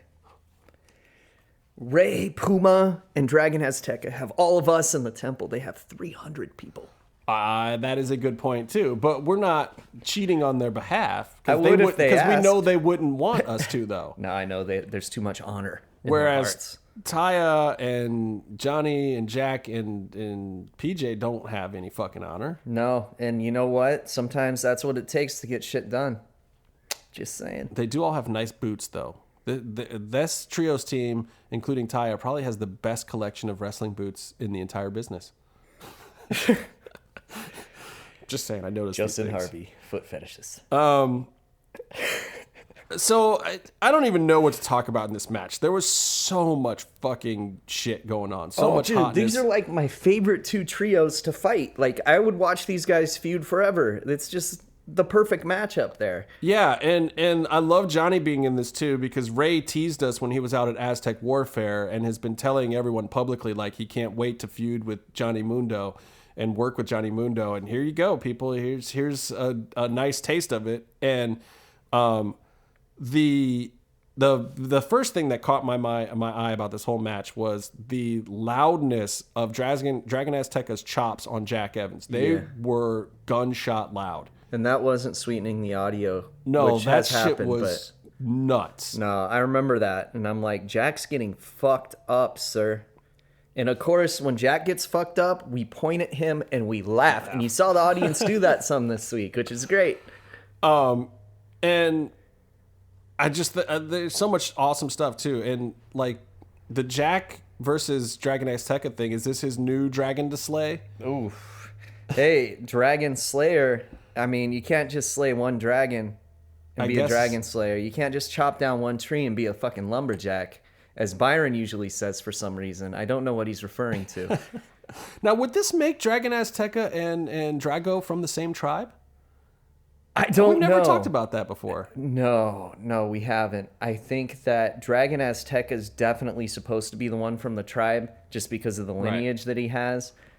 But I think a future episode, we really need to get into those coins. I really hope that they do that. And I saw some of the pictures. I think you sent me a picture of what the actual coins look like. Oh, it was Byron, actually. Oh, Byron there's been a picture circulating that clearly shows all the coins and what's on them. And I think we should talk about it the next time we have all three of us here. Yeah, let's do that. Let's do that. Because I definitely have some ideas on what they should do there. And I don't think they'll ever listen to me. But I'm going to say those damn ideas one of these days. You know why I think it's Dragon Azteca and not Drago? He's a Lucha Underground character. Right. Drago is not. Right. So it was written ahead of time. Okay. I got it. That makes sense. We'll get into that some more next week. You guys got something to look forward to. I also thought the Mundo and Ray working together in this match was great. Like, oh yeah. Did these two work against each other in WWE some? No, but I don't think they did. I think that they have been on indies a little bit because I know that Ray got to work Ricochet a bit and he got to work PJ Black a bit. I think there might have been a Mundo in there somewhere weird, like in the Philippines or something. I was really surprised by how smooth those two were together. Mm-hmm. Like, they looked like they had a long-standing thing. Oof. Dude, I loved... PJ Black and Puma together too. Yeah, surprisingly, like that was good action. Like when he did the handstand leg scissor thing, and then PJ shoved them off and super kicked them in the throat. That was awesome.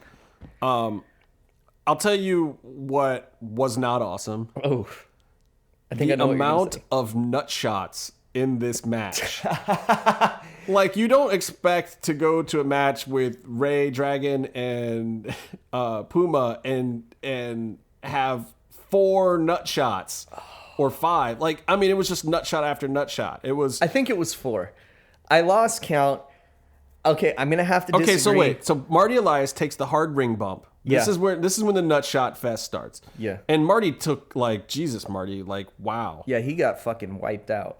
That was a bump, dude. Yeah. Like, kudos, but you don't need to do that, man. You're a senior referee. Don't be taking those kind of bumps. Yeah, make Justin do that. Somebody, shit, good Lord. So, yeah, Marty takes this big bump, and then Taya hits a fucking nut shot, right? Yeah. There's a nut shot outside the ring, and Taya and Johnny hit the super kick party on Ray. Yeah. And then Dragon Azteca gets a couple nut shots. Yeah, and then there's nut shots in the ring. There's just nut shots going off everywhere. Dragon Azteca gets hit in the nuts a lot, actually. Yeah. Yeah. But, you know, I have to disagree with the number of nut shots because I think they're hilarious. And most of this is me disagreeing on Byron's behalf because Byron is a huge fan of people getting kicked in the dick. If you hear someone his yell... favorite match of all time, then. Oh, dude, if you hear someone at ringside yell, kick him in the dick, it's either me or Byron. And we do that a lot. And Byron, when we were kids, because I've known Byron since high school, right? So I've known Byron probably about 20 years. This is like really dating ourselves here. But we used to have this game called TNM, which was like a text-based wrestling simulator. This is the nerdiest fucking thing we will ever talk about. This. But Byron's character's finish was the vasectomy kick. And his guy would kick you in the dick, and his catchphrase was, "Try having kids now." And so I know he would be a huge fan of all the nut shots. And so I miss you, buddy. Have fun on the East Coast. I talked up the nut shots. You're welcome. That is probably the nicest thing that Lucha Gringo has ever said about the Turk. That's pretty amazing. He loves people getting kicked in the nuts. So we moved from nut shots to Puma kind of no-selling the end of the world from Mundo. A little bit, yeah. Yeah, I was just like, damn, dude, because the end of the world looks like it takes a lot of energy. Yeah. Maybe it's not the most devastating finishing move out there, but I mean, Morrison's putting some stank on it, and Puma's kind of like, I'm not dead yet. See, yeah, Mundo's got to kill you with it or he misses. But, I mean, it sets up the finish, too, with Taya distracts. Jack Evans sneaks in with the chair shot on Dragon Azteca. Johnny gets the pin. Homeboy gets hit in the nuts twice in this match and a chair shot.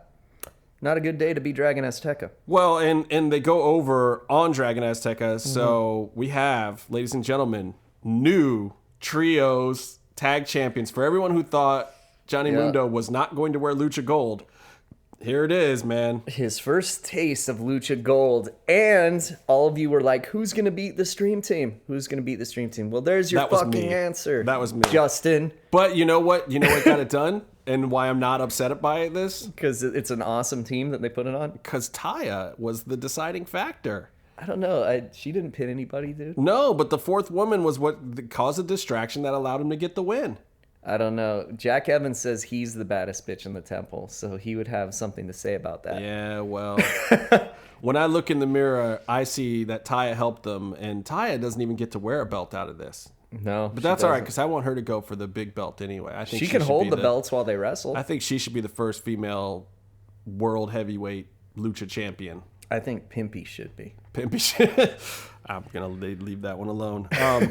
And so we don't get a segment going out of this episode. That's it. We leave with the belts. I kind of like that too. I like lucha ending on vignettes a lot of times, but when you have a major belt change like that, I like going out with the heels, standing in the rings, holding the belt. I loved it. The segment I want to see in Lucha Underground is Pimpy getting to use whatever bathroom Pimpy wants. Oh my God. Talk about topical. See, then here's the problem with Lucha Underground, though. I know it's by the time they film it, it couldn't be topical unless they insert it into a show. Like the election will probably be over by the time it would air if they filmed it now. Oh my God. But see, like, that would be hilarious, though. They could do it, though, because they're still taping next month. I think it would be hilarious. But the Lucha Underground locker room is kind of co-ed anyway. I mean, you see everybody is in and out of there. I don't think these people are very shy.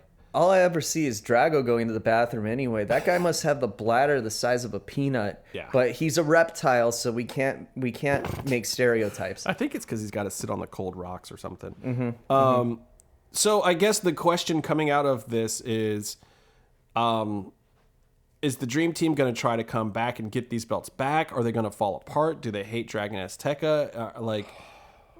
Do you think there's going to be any heat with these guys? I mean, they came there to represent their mentor and kind of, bolster the tradition and legacy that they have. And yeah, they can't be too mad, though, because they did get fucked out of the win. It's not like he lost because he sucks. He lost because he got fucked. Well, for Ray, I feel like this is more new for, maybe Ray and Dragon Azteca. Like, Puma's been around. He knows how the temple goes. And like, man, we should have fought a little harder, maybe a little dirtier, or watched our backs. Like, he didn't have Conan there to watch his back this time. No. And that's the deciding factor. It's like, hey, Puma, take a look around, man. You held the heavyweight, the championship belt for a long time. You had Conan watching your back. You had somebody outside the ring who wasn't afraid to use unscrupulous methods to make sure you retained. Now you're with your boys. You guys are all playing the babyface role. Like, Puma, take a lesson, man. Maybe you need to fucking heel it out a little bit, bro. Like, you guys held on to the belts for a week. Like, that's sad, bro. Come on. This is the temple. You got to guard your shit. Well, in their defense, I think it was longer in real life than it was on TV because of the time between taping. It was a while, but all that counts is what happens on TV. So it's a week. Like, look, you guys should. I'm putting the Dream Team on notice. Call your boys. Get some people with you. Like, they got the Taya factor. Taya's a tough chick. And they got that extra number that's on their side, and you guys saw how it played out. This is the fucking Lucha Underground fighting right here. This isn't your daddy's wrestling. This isn't fucking Southern style NWA old school wrestling. This is the fucking new shit. You're going to come to the temple, you better fucking have somebody get your back if you got the fucking gold. Because especially when you're Rey Mysterio and Taya's bigger than you. And Dario don't give a fuck. Dario wants to see his violence. He doesn't give a fuck if Mundo and his cronies have the Trios Championship. He might fuck with them too. Yeah. But he's not going to get your back. He's not going to reverse the decision. He's not going to watch an instant replay. Man. Mundo punched him in the eye that I don't think he likes Mundo either, but at the same time, if Mundo is the guy bringing the violence to the temple, Yeah. Like, well, Dario might give these guys a rematch, but he's certainly not going to reverse a decision. So, no. And if these guys are going to cheat to win on you, you got to fucking guard your shit. That's all I got to say about it. The referee's decision is final in Lucha Underground, and if you have any complaints, please take them up with senior referee Marty Elias. Thank you. So, I don't even know. On my Lucha scale, it's so hard to even rate episodes anymore. There've been so many 9s, 10s, and 11s. Mm-hmm. Like, you know, very few of them have dipped below a 9 to me this season. So, I mean, I put this one at like a 9.5. You know, this is another great episode. I love when you get like title matches and awesome vignettes. 2 title matches. Yeah, honestly, like last week was a little like kind of, you know, felt set-up-y to me. Right. This week, we actually got to see some really eventful shit. I mean, we've been talking about this too. We were kind of waiting like forever. Like any wrestling show, you know, you get 4 episodes that are lead-up episodes and then a big good one. Mm-hmm. Lucha Underground's the opposite. We got like 7 astronomical through-the-roof episodes in a row. So for last week being a little... Yeah, it was like they almost didn't have a choice to progress storylines. And I'm always amazed...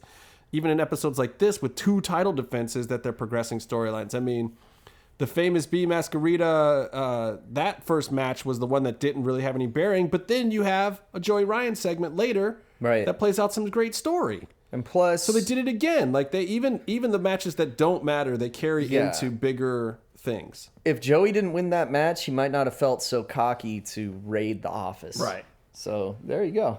All right. Plus, he had a gun in his ass. That's Lucha Underground for this week. I want to talk a little bit about Raw before we get into the split. I watched Raw this week, you know, and I didn't watch it live. I watched the Hulu version, which was awesome because commercials didn't even show up on my Hulu version. Dude, that's the way to go if you guys don't do that because it's an hour and a half long. Yeah. Now, if I was live tweeting it and I was really like all about that product, I would watch it live like I do Lucha, but I don't. So shit's too long, dude. But, you know, with the return of Seth Rollins, I was like, all right, let me check this out. Let me see if they're finally fixing this top of the card situation.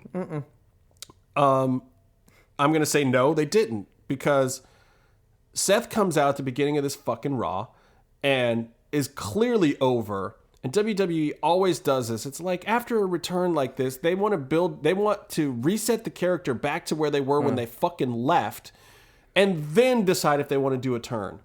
Honestly, I would have just fucking turned him right now. They did it to a certain crybaby piece of shit that left a much better promotion to return to them and be in the opening match of pay-per-views and now not even be on shows because he was sad about being in the opening match and losing in said better promotion.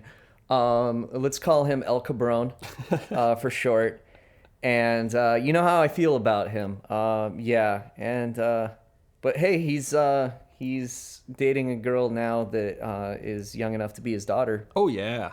That's a little weird. Oh, yeah. And maybe granddaughter. I don't know. Oh, creepy. Because she's really young, dude. That's kind of creepy. Yeah. But anyway, he's in the same exact position, Seth Rollins. He's a natural face. Everyone wants to see him go against the authority. Just fucking pay it off and do it right away. Because what if homeboy gets injured again trying to carry Roman Reigns? Well, and he starts off the promo like that, but then he fucking heel turns on the crowd. Yeah. And they're working up to a face Reigns versus a heel Rollins, which it's just stupid, man. It's the like, audience isn't going to do that. I know. And it's like the WWE is fighting their audience. But don't get me wrong, I was still entertained by this segment. I thought Seth did a great job, and he did manage to turn the crowd a little bit. Like, here he is. He's fucking healing. So that's it. And like, AJ is, I don't know. Is like AJ buried? I guess they got plans for him now, and we'll talk about that in a sec. But quickly going through, the reason why I think this episode worked is because it felt like a Lucha Underground plot line to me, with Money in the Bank being up for grabs, and these were all just qualifiers for Money in the Bank. Yeah, that's always fun. It makes it seem more important. Yeah, it seemed like important. It actually felt right to me for the first time, and it didn't seem like the whole episode had some continuity because you had so many matches. Sami Zayn goes over Sheamus. Fuck yeah. Sheamus is fucking buried. Yeah, I hate Sheamus, though. It's okay. And he's buried. I feel bad for the guy. It's like, you know, he was at the top, you know, a year and a half ago. This shows how out of touch and stupid WWE is. Yeah. Because He's going to be in the fucking Ninja Turtles movie. He's Bebop. No, wait. He's Rocksteady. I'm sorry. Right. He's Rocksteady. Because his hair would look better for Bebop. Let's be realistic. Right. But he's Rocksteady. This is going to be a big movie, even though... Yeah, the first one wasn't even half bad, and I'm not a Michael Bay fan. As soon as Whoopi showed up, I turned the movie off.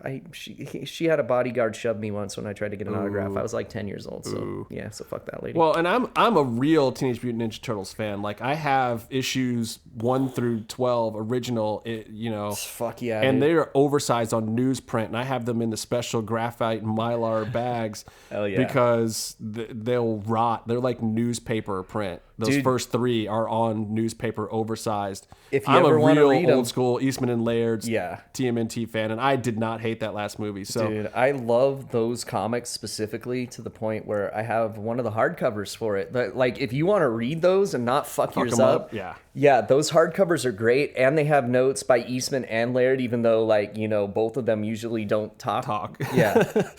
Yeah, I mean that was my shit, and my other shit was Transformers, and somehow Michael Bay has ended up controlling both of these universes now, which pisses me off because I'm not a Michael Bay fan. But I think I have the original run of 50 Transformers sitting right there that my cousin Craig gave to my boy, which is just amazing. So fuck yeah, dude.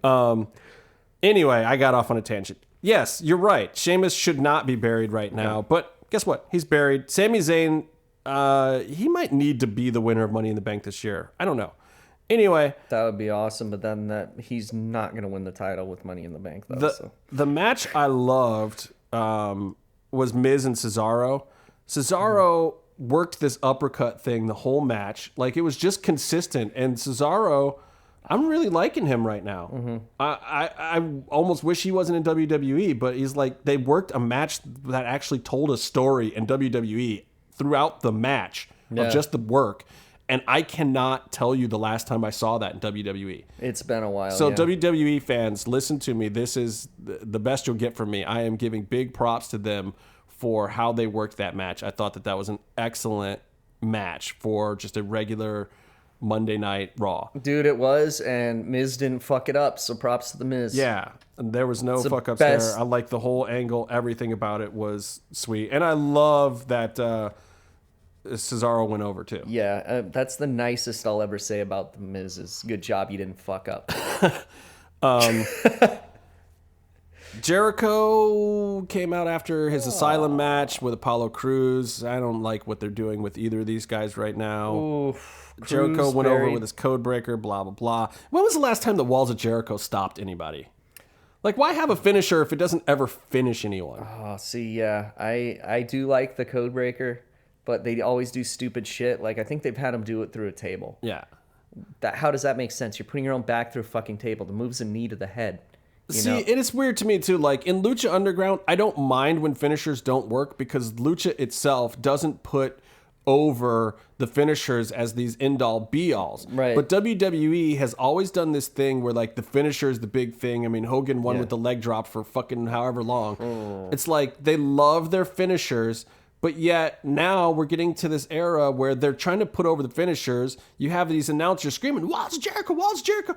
And yet it has not finished anybody in like 4 years. No, and it's like, so why are you screaming and getting excited about the Walls of Jericho when it never works? It's like, oh, hey, look, there's that move that the guy kicks him and he falls out of the ring half the fucking time. Either finishers are important and it's a big deal and you make a big deal out of it because they work and it's credible, or they're not. Yeah. That's just my feeling on it. That match, whatever.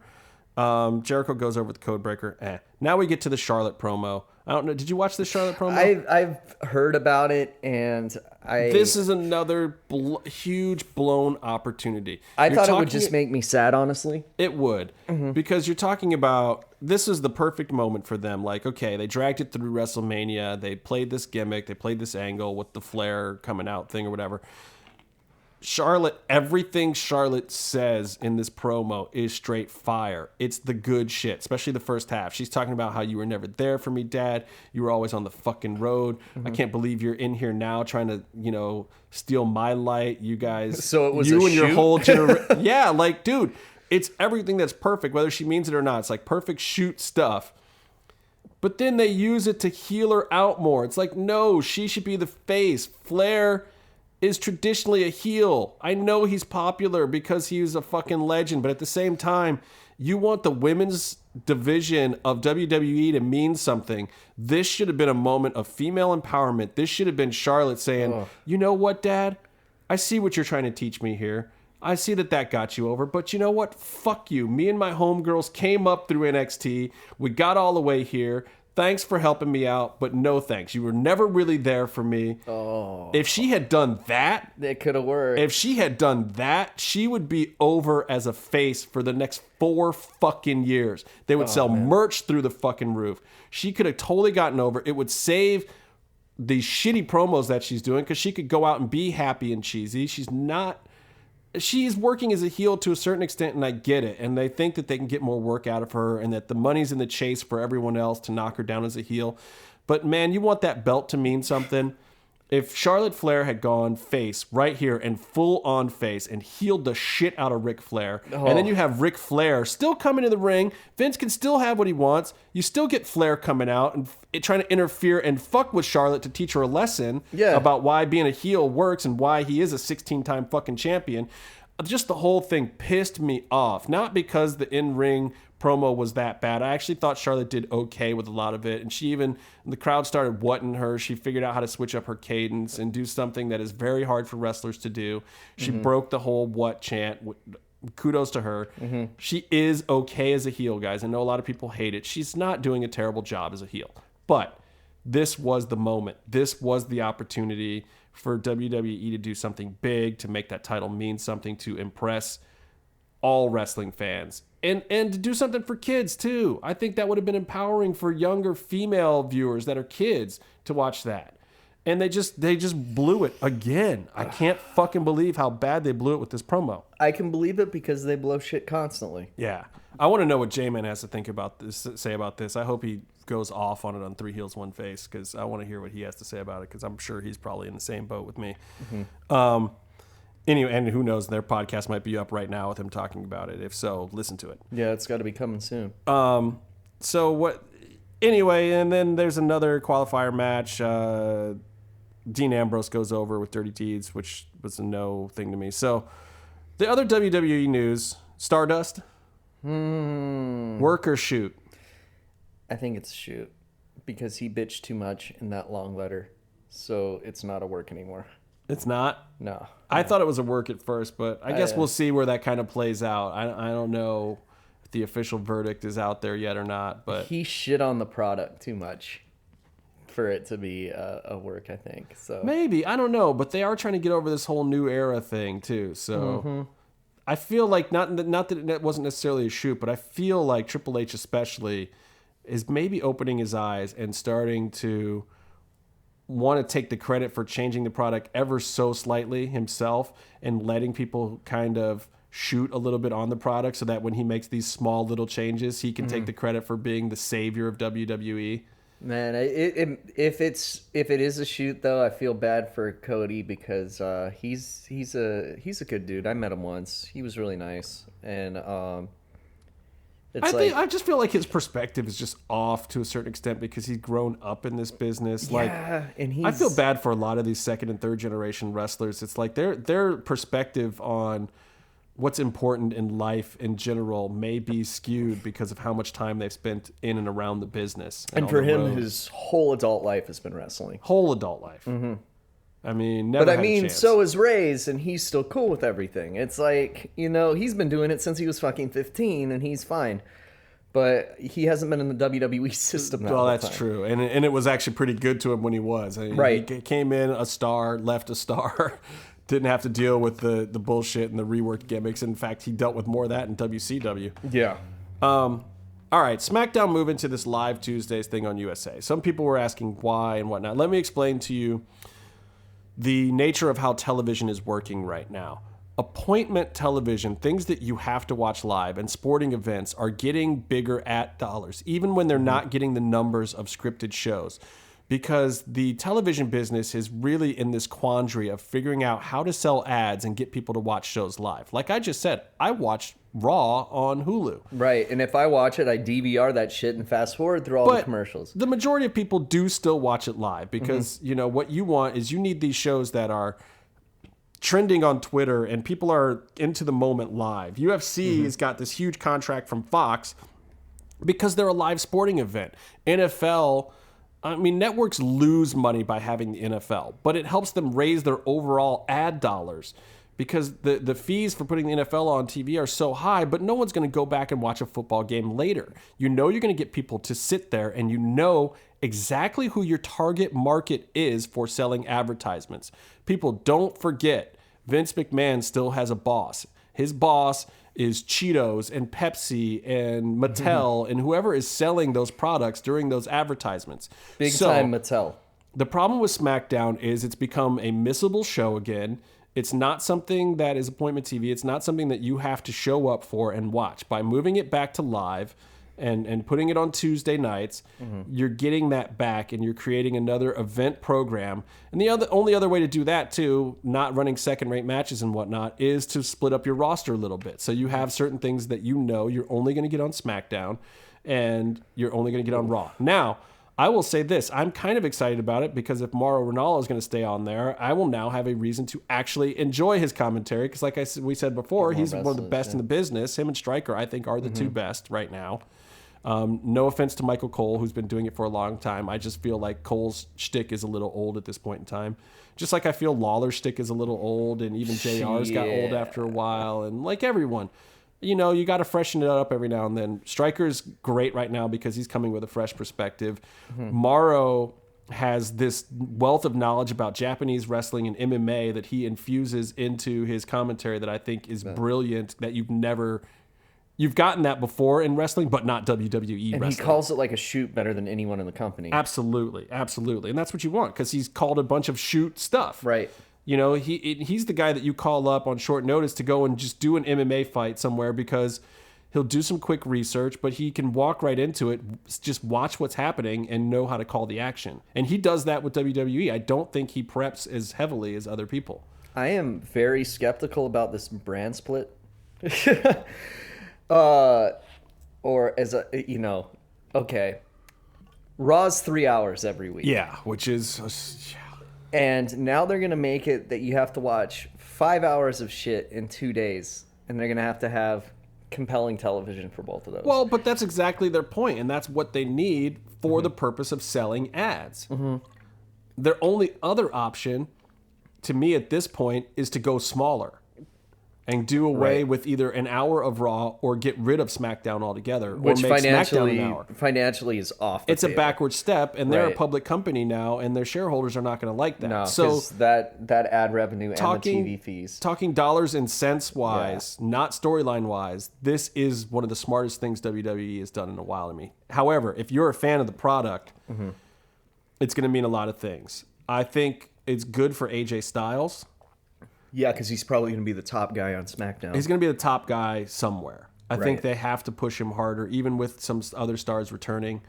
I think they'll have to push him. I think it's probably good. Actually, I think it's probably good for a lot of these guys. I think it's probably good for Rollins and Reigns and hopefully for Sami Zayn too and KO. Like, I feel like maybe they'll get something better out of this. But are we going to go back to having multiple belts again? Because don't forget, when the last time the brand split was really going like that, you had all the WCW belts had been turned into separate belts. So you had 2 sets of tag titles, 2 world championships. You still had the IC belt. You had the United States belt. Right.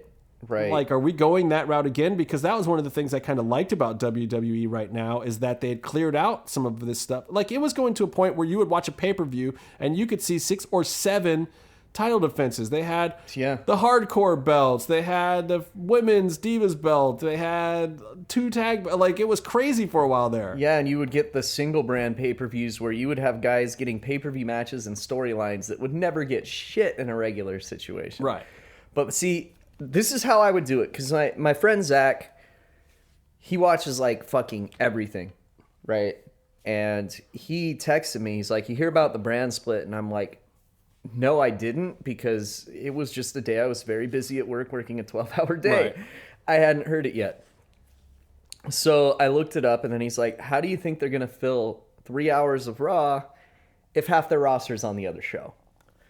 And the way more promos, more 30 and 40-minute in-ring promos. I told them they're going to have to start recapping all the constant recaps is what they're going to do. But this is the real thing that they could do, and they won't fucking do it because they want Raw to be their flagship show and not SmackDown. Put all the younger guys on Raw so they can wrestle longer matches. But that's not going to happen. They're all going to be on the SmackDown roster. No, because then that would make it NXT 2. Right, and that's the other thing is... Which is already kind of is right now anyway. Right, so what's going to happen to NXT when they start needing to fill out these rosters? And then are we just going to get a bunch of schmoes? Well, look, the ad revenue for NXT is not what SmackDown's ad revenue is. NXT is going to suffer from this. They probably are going to have to pull up more people. Yeah. And then NXT is going to go back to being probably more of a super indie for a while, and they're going to have to rebuild down there a little bit. They're going to have to call up a lot of these because I'm calling up Nakamura, I'm calling up Joe, I'm calling up Finn, calling up Bailey for sure. She already should have been called up. Finn should have already been called up. But this is probably what they were waiting for. Right? That's true. That's true. Like, they're a corporation. I mean, they're planning months out in advance. So but who the fuck calls up Apollo Crews before Finn Balor? I mean, Apollo Crews is great, but he's not ready. But that's why you call him up. Because you saw, I mean, the match with Jericho, you see what they're doing with him. He's there, he's working. He'll get an angle at some point in time, but... If he keeps working Jericho, he's going to get better. That's for sure. Well, exactly. And I think they're going to have him just kind of make the circuit, and then they'll put him in a new angle, which will do something for him. I don't think that that's terrible. That's kind of old school wrestling business. And you don't want to call up everybody at the same time, because when you call up a guy like Finn, you want it to have a huge impact. And he's got to, when he comes up, it's got to happen overnight. And Apollo, they still got to do it never needed to happen overnight. Yeah, they still need to turn Finn too. So, I mean, look, I feel like there's going to be some kind of Bullet Club angle coming to WWE, and more so than what you're already getting with Gallows and Anderson and you know, AJ. I think, you know, it's going to happen. It's almost sad. I almost think that they should just fucking shell out a ton of money to Japan and just buy the fucking gimmick. I think what they're going to do is AJ's going to need a buddy to go after Anderson and Gallows. So he brings Finn in. Finn turns on him. And then they're a trio. And I'm saying that because it's the most obvious, hackneyed, overused way to do it. Well, if they're that's what they're going to do. If they're smart, they send AJ over there with him pretty quickly too, and get yourself a new NWO kind of thing going on. Mm-hmm. I think, honestly, as old and tired as it is, a big faction gimmick in WWE right now, especially with the brand split coming, where these guys could take over one of the shows, I think would be smart. It would be tired and old, but look, NWO is a long way away, and as much as over as the whole Bullet Club thing is, let's be honest, a lot of regular day-to-day fans of WWE and younger ones, they have no clue about the Bullet Club gimmick. No. They don't know anything about the NWO other than a historical reference. It's probably time.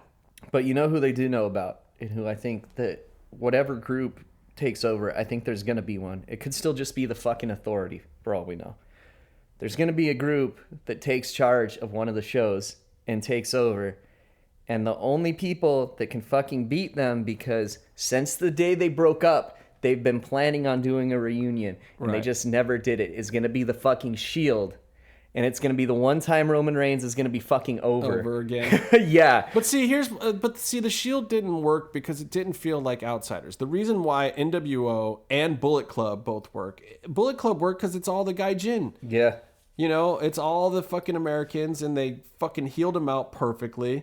And NWO worked because it's all the fucking WWE guys coming into WCW, just like, look, we're the fucking shit, we're taking over.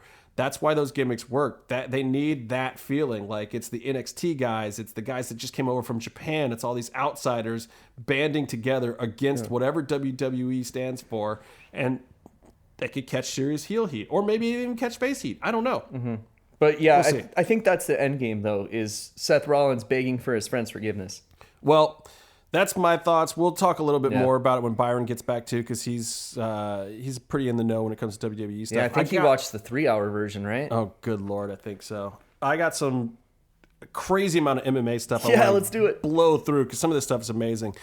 First and foremost, talking MMA, I got to talk about Jason Mayhem Miller. You probably don't even know this one. There's this event in Italy. There's this company called Venator now. They had Venator FC3 this weekend. Jason Mayhem Miller is supposed to be fighting Luke Barnett for the 185 title in this organization. Ooh. Jason Mayhem Miller shows up for the weigh-in, comes out with his trainer. His trainer's got a towel with him, so it's like, oh, he might be a little bit over. He's going to probably have to drop some trunks or whatever. This motherfucker weighs in 24 pounds over the limit. 24 pounds. People, that means that he was over for the next weight class up. He weighed in at 209 for a fight at 185. And then takes his shorts off like he's going to shed the weight.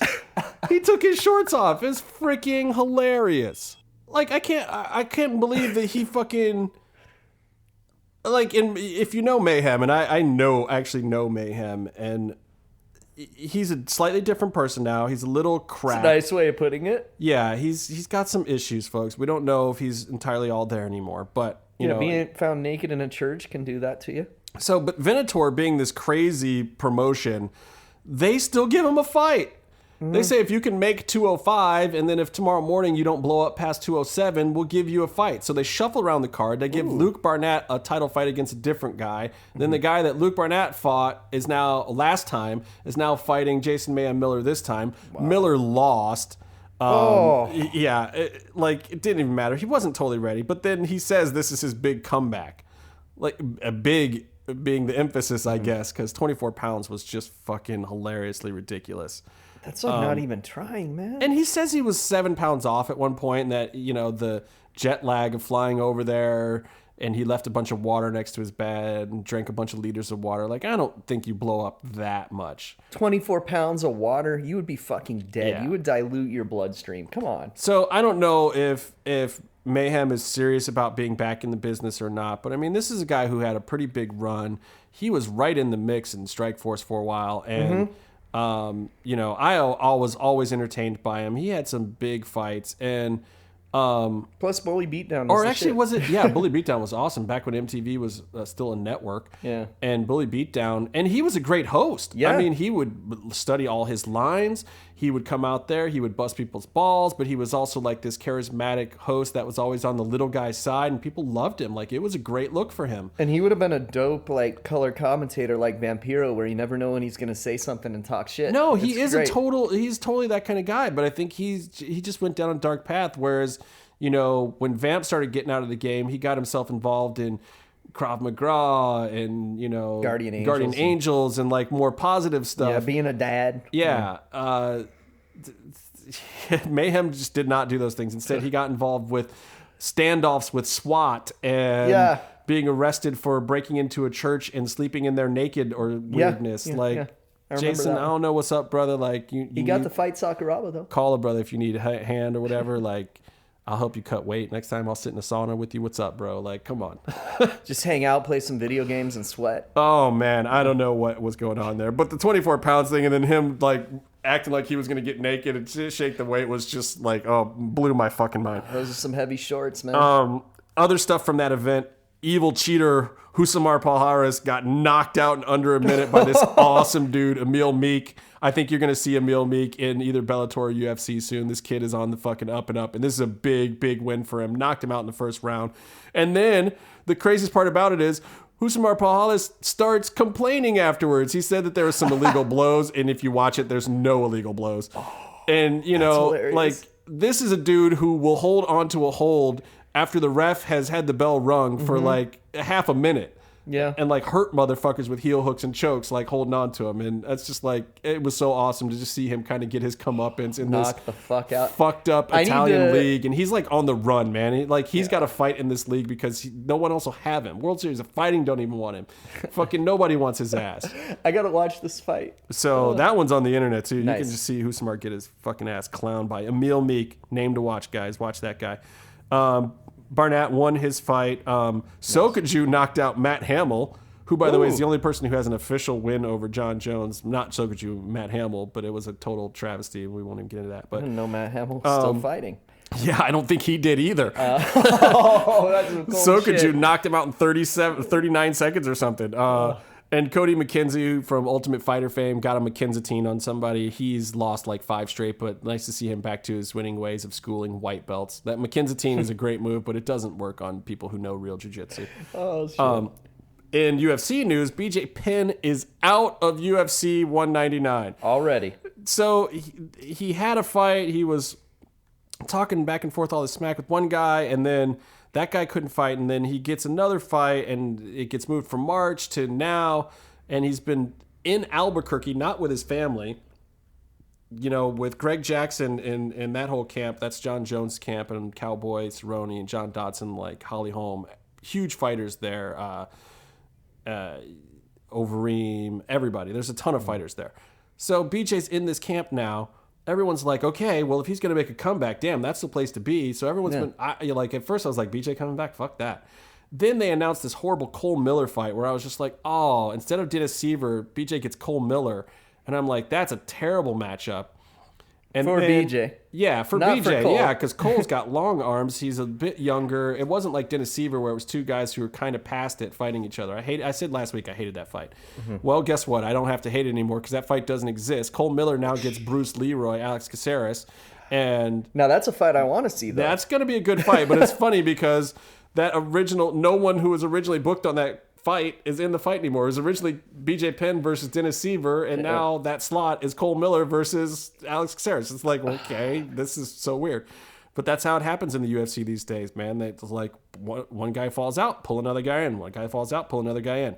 But the reason why I want to talk about BJ Penn voluntarily admitted that he used an IV over 50 milliliters in out-of-competition usage and under 6 hours and not for medical procedure. Apparently, this has been pending for a while because what you can do is if there's an issue, you can try to retroactively say that there was a medical reason for it. USADA apparently probably did not find this to be a substantial medical reason. Usually we're talking surgeries and stuff here, people. Like if you go in to have an operation, they're not going to say you can't have 50 milliliters of fluid pumped through your body. Right, or if you're like dehydrated to where you're dying or something. Right. But this was probably just a regular flush, not uncommon at all. And to BJ's point, he said he didn't really understand this was one of the new rules. When last he fought in 2014, this was a completely accepted practice. Mm-hmm. He thought the IV ban, and I thought this as well, that the IV ban was just on rehydrating after weight cutting. Yeah, which is what I thought too. But it's a more thorough ban than that because they think that you can be flushing diuretics and other covering agents out of your system. So I don't believe that BJ was trying to cheat. Like, I've met BJ. You've seen BJ. At no point in time has BJ ever really looked like he was on any kind of juice. No, and we know BJ's a rules lawyer. So it's... Yeah, like, he just doesn't strike me as... Like, if BJ was going to cheat, I could see him Vaselining up or something like that. I can't see BJ cheating by popping pills. It's not his thing. Maybe by smoking a grip of weed. And if anything he was trying to flush, it'd be that. But the IV flush doesn't really work the same way for that. So... Anyway, it's just a weird situation. I'm hoping that it's a very small suspension, but he is officially suspended as soon as there's a perceived rules violation. They haven't completely ruled on it, I don't believe. But it sucks. So BJ's out of UFC 199, which is being held here in Los Angeles in a week and a half. But we do get a good fight. Bisping is now in that fight as well because Weidman has fallen out of the title shot with Luke Rockhold, and now Bisping is in, and Bisping is talking mad shit, and he's talking the right shit. He's like, yeah, fuck you, I'm on short notice. Of course I am. But he's like, I don't care. I'm not the one that has anything to lose here. This is my shot. This is my chance. So I'm going to do everything I can to walk out with that fucking belt. I've been waiting for a long time, and we're talking 10 years almost to the day that Bisping's been in the UFC and on the verge, coming in as an Ultimate Fighter winner. He's been on the verge of that title the whole fucking time. Yeah, he's probably my dad, like, he's one of his favorite fighters.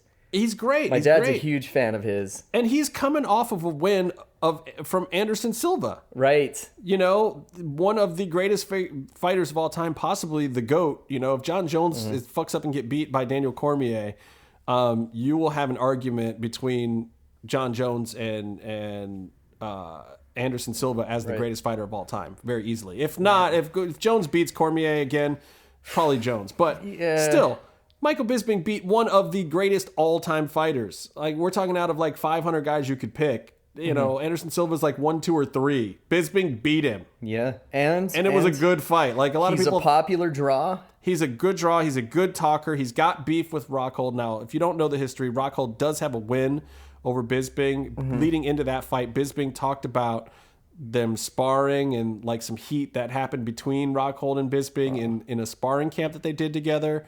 And those two, and this is before the Conor McGregor stuff. This is even like, you know, the Chael era wasn't even completely big. Like, when these guys fought last, the shit talking between them was at the levels that everyone's doing now, and it was off the radar. Like, nobody even saw some of the shit talking those guys did. They don't like each other. It's legit. There's legit beef there. Oh, it's a good fight, though, Bisping wants to get that win back, so I'm excited about that one. Yeah, plus you got Rockhold, that Angelico-looking motherfucker. Yeah. He's my nemesis on the fucking video game, actually. Well, a lot of people hate him ever since he did that Millionaire Matchmaker thing, and he was just kind of sleazy and slimy. I like Rockhold. I've always thought he was a great fighter. I had him picked to beat Weidman in that fight. But we'll see. Like, I have to say, story-wise, I want Bisping to win. Yeah, I do too, and also because Bisping's not the one that ended Casey the Cobra Nielsen's undefeated streak on the last UFC undisputed UFC game. Yeah, the EA UFC 2 or whatever the fuck they're calling it. Ooh. The latest game. Peanut butter toast is pretty good. That's for you, Urban. You got thought I was going to go through this whole episode without eating something, didn't you? I would pass out if I didn't eat something. Yeah, if you guys heard some drinking, that was me drinking some Mountain Dew Pitch Black. It's delicious and I love it, and I hope they sponsor this podcast. # vote Pitch Black. Thank you. Not Code Red, huh? You go for the Pitch Black? Oh, dude. Okay, this hasn't been out for like 10 years, and it's back now. And I'm so happy. But the thing that sucks is it's out and Baja Blast is out, which is the one that's the Taco Bell exclusive flavor, but they're selling it in bottles, right? Oh, God. And they're doing this fucked up vote that only one of them gets to stay. Yeah. And so if you're smart, if you want to be my friend, vote Pitch Black. Right on. You heard it here. Okay, so other MMA news I got to get through here. What we got? Chael Sonnen has this sweet new thing called Submission Underground. It's kind of like Metamoris. It's like a grappling tournament, but unlike Metamoris that can go to a draw, I think he's going to have actual winners. In his first event, he's got Jake Shields versus Benson Henderson. This is just grappling, not MMA, so no punches and kicks. King Mo Lawal versus Vinny Magalhaes, which should be really interesting. And Kenny Florian's on this card. Jens Pulver's also on the card. Michael Buffer is going to do the ring announcing. Wow. Chael's doing commentary with TJ DeSantis. And if you don't know TJ DeSantis, he's really good on commentary. He's got this great event. So he's going out and doing press. But there's one thing that Chael's saying in his press right now is that he's not ruling out possibly coming back when his official drug suspension is up, I think, in July. But is he ruling out coming back to UFC or coming back? No, he's under UFC contract still, so he would have to be in the UFC. Oh, wow. No, he's already done events like this. He did the UR Fights thing. Oh, yeah. He's done Metamoris. He's done competitions, grappling competitions, and he's still in the gym and working out. So there's some talk of maybe a GSP fight, and we all know that GSP does not want to come back for title fights. Chael Sonnen's a lot bigger than GSP, but maybe not now. Who knows what GSP's sitting at? But that could actually happen. Dude, how awesome would it be if we saw GSP and he was just like a fat piece of shit now? I don't think he is, but Chael. I'd be more surprised to not see Chael be a big fat piece of shit. But he's been doing his podcast and whatever, so he's out and about promoting this stuff. So I don't know, man. Interesting name for the promotion, by the way. Yeah. Submission Underground. Yeah, interesting. Pretty cutting edge. Yeah. Maybe this will turn into a Submission Underground, Lucha Underground podcast. Maybe Hefe is the one calling the shots there. Maybe. I bet there's some. Remember when I said Chael Sonnen was the guy in the limo? So remember that. Yeah, that could be interesting. Because isn't it interesting that he's on Celebrity Apprentice this season? Just saying. I would not mind if it was Chael. All right, so here's the rundown, guys. Conor McGregor meets with the UFC. He had his big meeting. They went to dinner and whatnot. Pretty much all the reports out of it where things went pretty good and they were kind of back on the same page. Out here in LA, right? Yeah, out here in LA. They came out here because it came out later, he's doing ESPN Body Issue or something. So he was out here for some stuff for that. Oh, keep your clothes on, Conor. So, and then the next day, apparently Nate Diaz said, "Oh, you're going to meet with Conor and not going to meet with me? It takes two for a fucking fight. Come up here and talk to me." So they went up to Stockton, flew up to Stockton, and took Nate out to dinner. And apparently this didn't go as well because whatever Nate had said yes to for UFC 200, Nate was kind of like, no, I think you guys wanted a little bit more now. I think I should be compensated more. He hasn't said exactly what the number he said was, but... We got to ask Vinny where you take someone out to dinner in Stockton. They went someplace nice, apparently. Okay, it wasn't like Nate has said or market something or other. Okay. So we'll have to ask Vinny if I picture them taking him to El Torito and sitting around like some chips and salsa. No, Nate made a point of it like, no, motherfucker, we got nice spots out here too. So, hey... And he just got a $500,000 upfront paycheck from that last fight, plus whatever bonus he's got. So Nate can afford to go to nice places now. So maybe Nate knows what some of those are. Anyway, so he goes, and TMZ reports that the meeting went bad and that they stormed out. But then they were seen later. They still went out to the mural that somebody had painted of Nate and everything. So it wasn't like totally harshed out. I think it was really mural, I bet. I think it was a business thing. It was Diaz being a Diaz, and he was just like, "No, motherfucker, I want more." And I think it's just that simple. Good for him. Now they're going to have to find a way to make a deal. Then, after that, Colin Cowherd goes on his show, and he's Fox affiliated, by the way. He says he has credible information from multiple sources that McGregor-Mayweather is being planned for September, I think, 17th, and that he himself has booked hotel rooms, he's so sure, that Mayweather and McGregor are fighting. Now, you've got UFC flying around trying to work deals, Nate being a little stick in the mud with the money. Who knows if any of this is true, but the Mayweather rumor, which is mostly being fed by Mayweather at this point in time. Right. He's the one talking about it. You know, maybe if they can't work it out with Nate, something does happen here. Honestly, I don't know what to believe other than the fact that in a lot of ways, that fight makes so much money that it does make sense, but it's a lot of people to bring to the table. You're talking about bringing CBS Showtime and the UFC and Fox together with Mayweather promotions, UFC promotions, Conor McGregor. You know, like, it's a lot of moving parts, people. That's more than you have to get shit done in Lucha Underground. Yeah, it's not that it doesn't make sense. It's not that it couldn't happen. It's just a lot of moving parts. Like, I believe all of those parties are actually looking at it at this point in time. I think if they all work together, there's no way they don't do it if everyone wants to do it, because there's so much fucking money on the table. Well, but I'll tell you who's not going to do it just for the money: the UFC.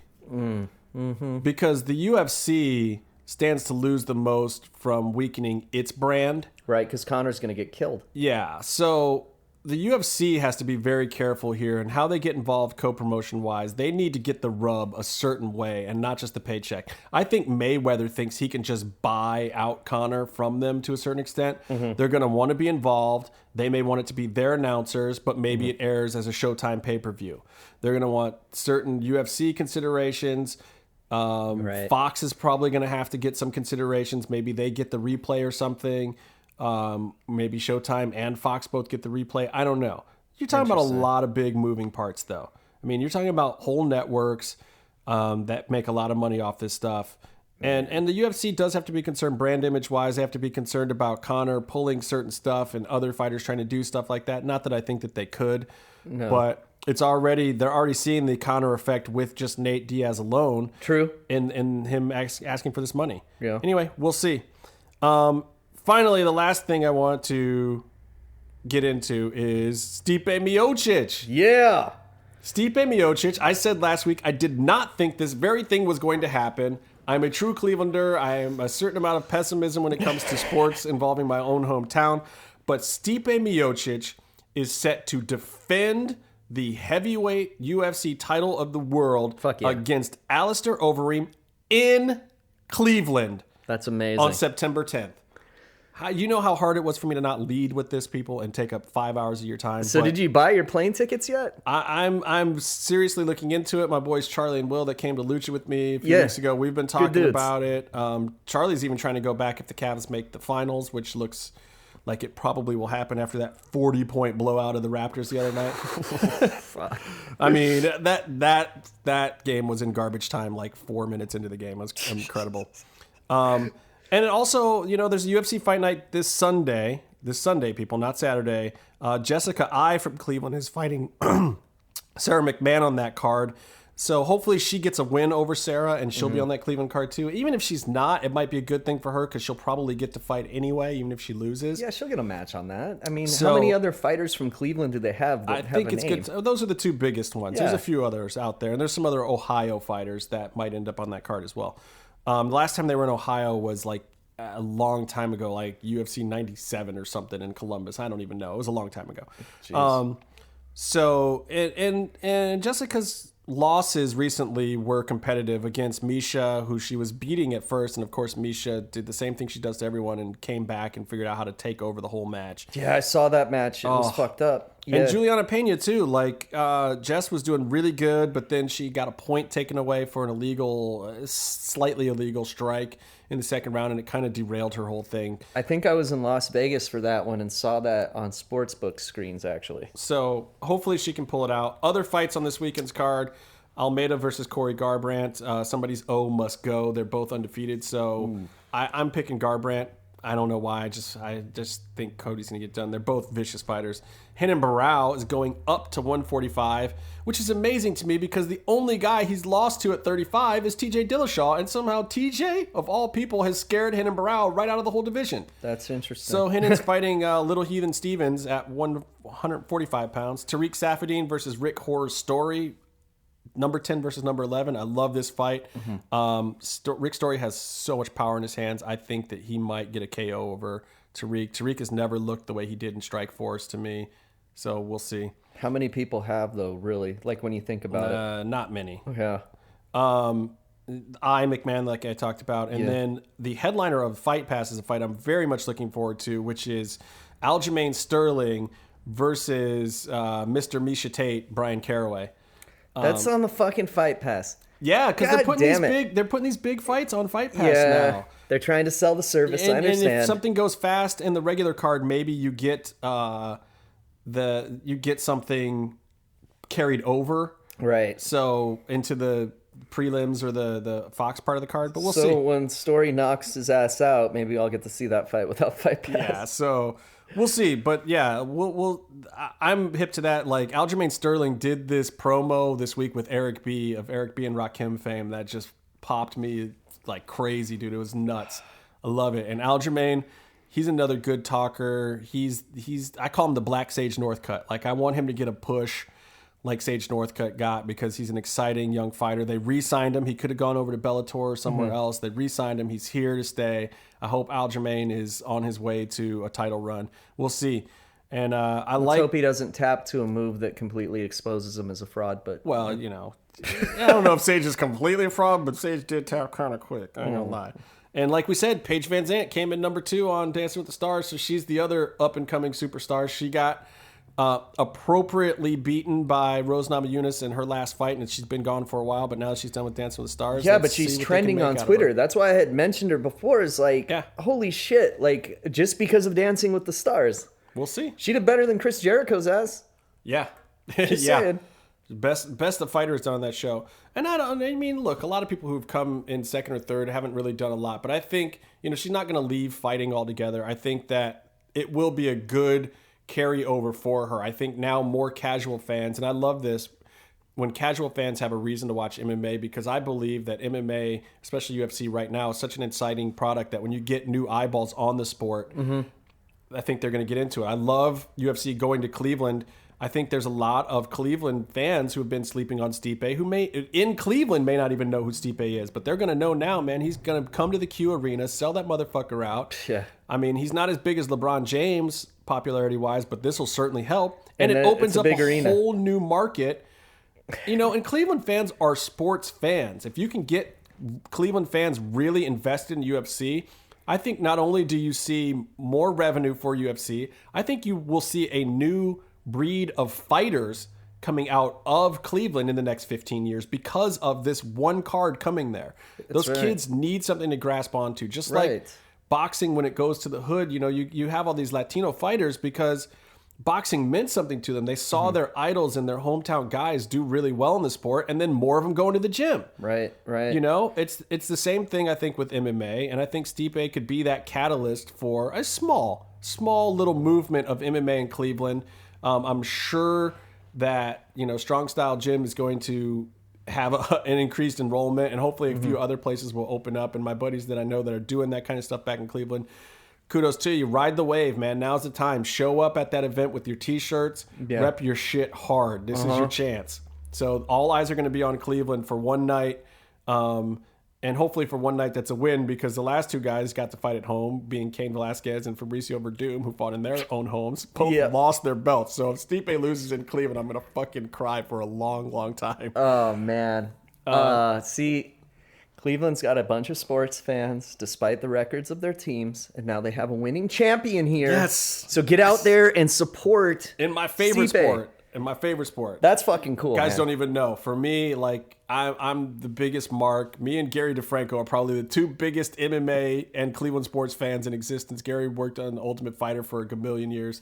And, dude, I think the two of us, like, lost our damn minds when Stipe won. That's fucking cool. So, and, you know, my boys Charlie and Will, too, they're big MMA fans. They're from Cleveland. And Charlie works for NFL. So he's just got to be like, wow, I don't know. Yeah, we brought those dudes to the temple. Yeah, it was a good time. Their minds were blown. Their new favorite is Johnny Mundo. Oh, wow. They got to see some heel Johnny Mundo action. So, all right, folks. Well, I'm out of time. I'm out of things to say. Actually, I'm never out of things to say. But you got anything else to say besides Byron sucks? Oh, Byron is a piece of shit.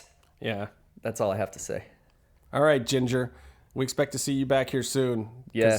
We actually have a few things we want to talk to Byron about. Yeah, hurry back, bitch. We got to talk about coins. Yeah, we're going to talk about coins with Byron next time we meet, and a few other things. We'll talk a little bit more about the WWE roster split and what's going on there. I'm sure there'll be more information. But until next time, people, stay calm and stay in the mix.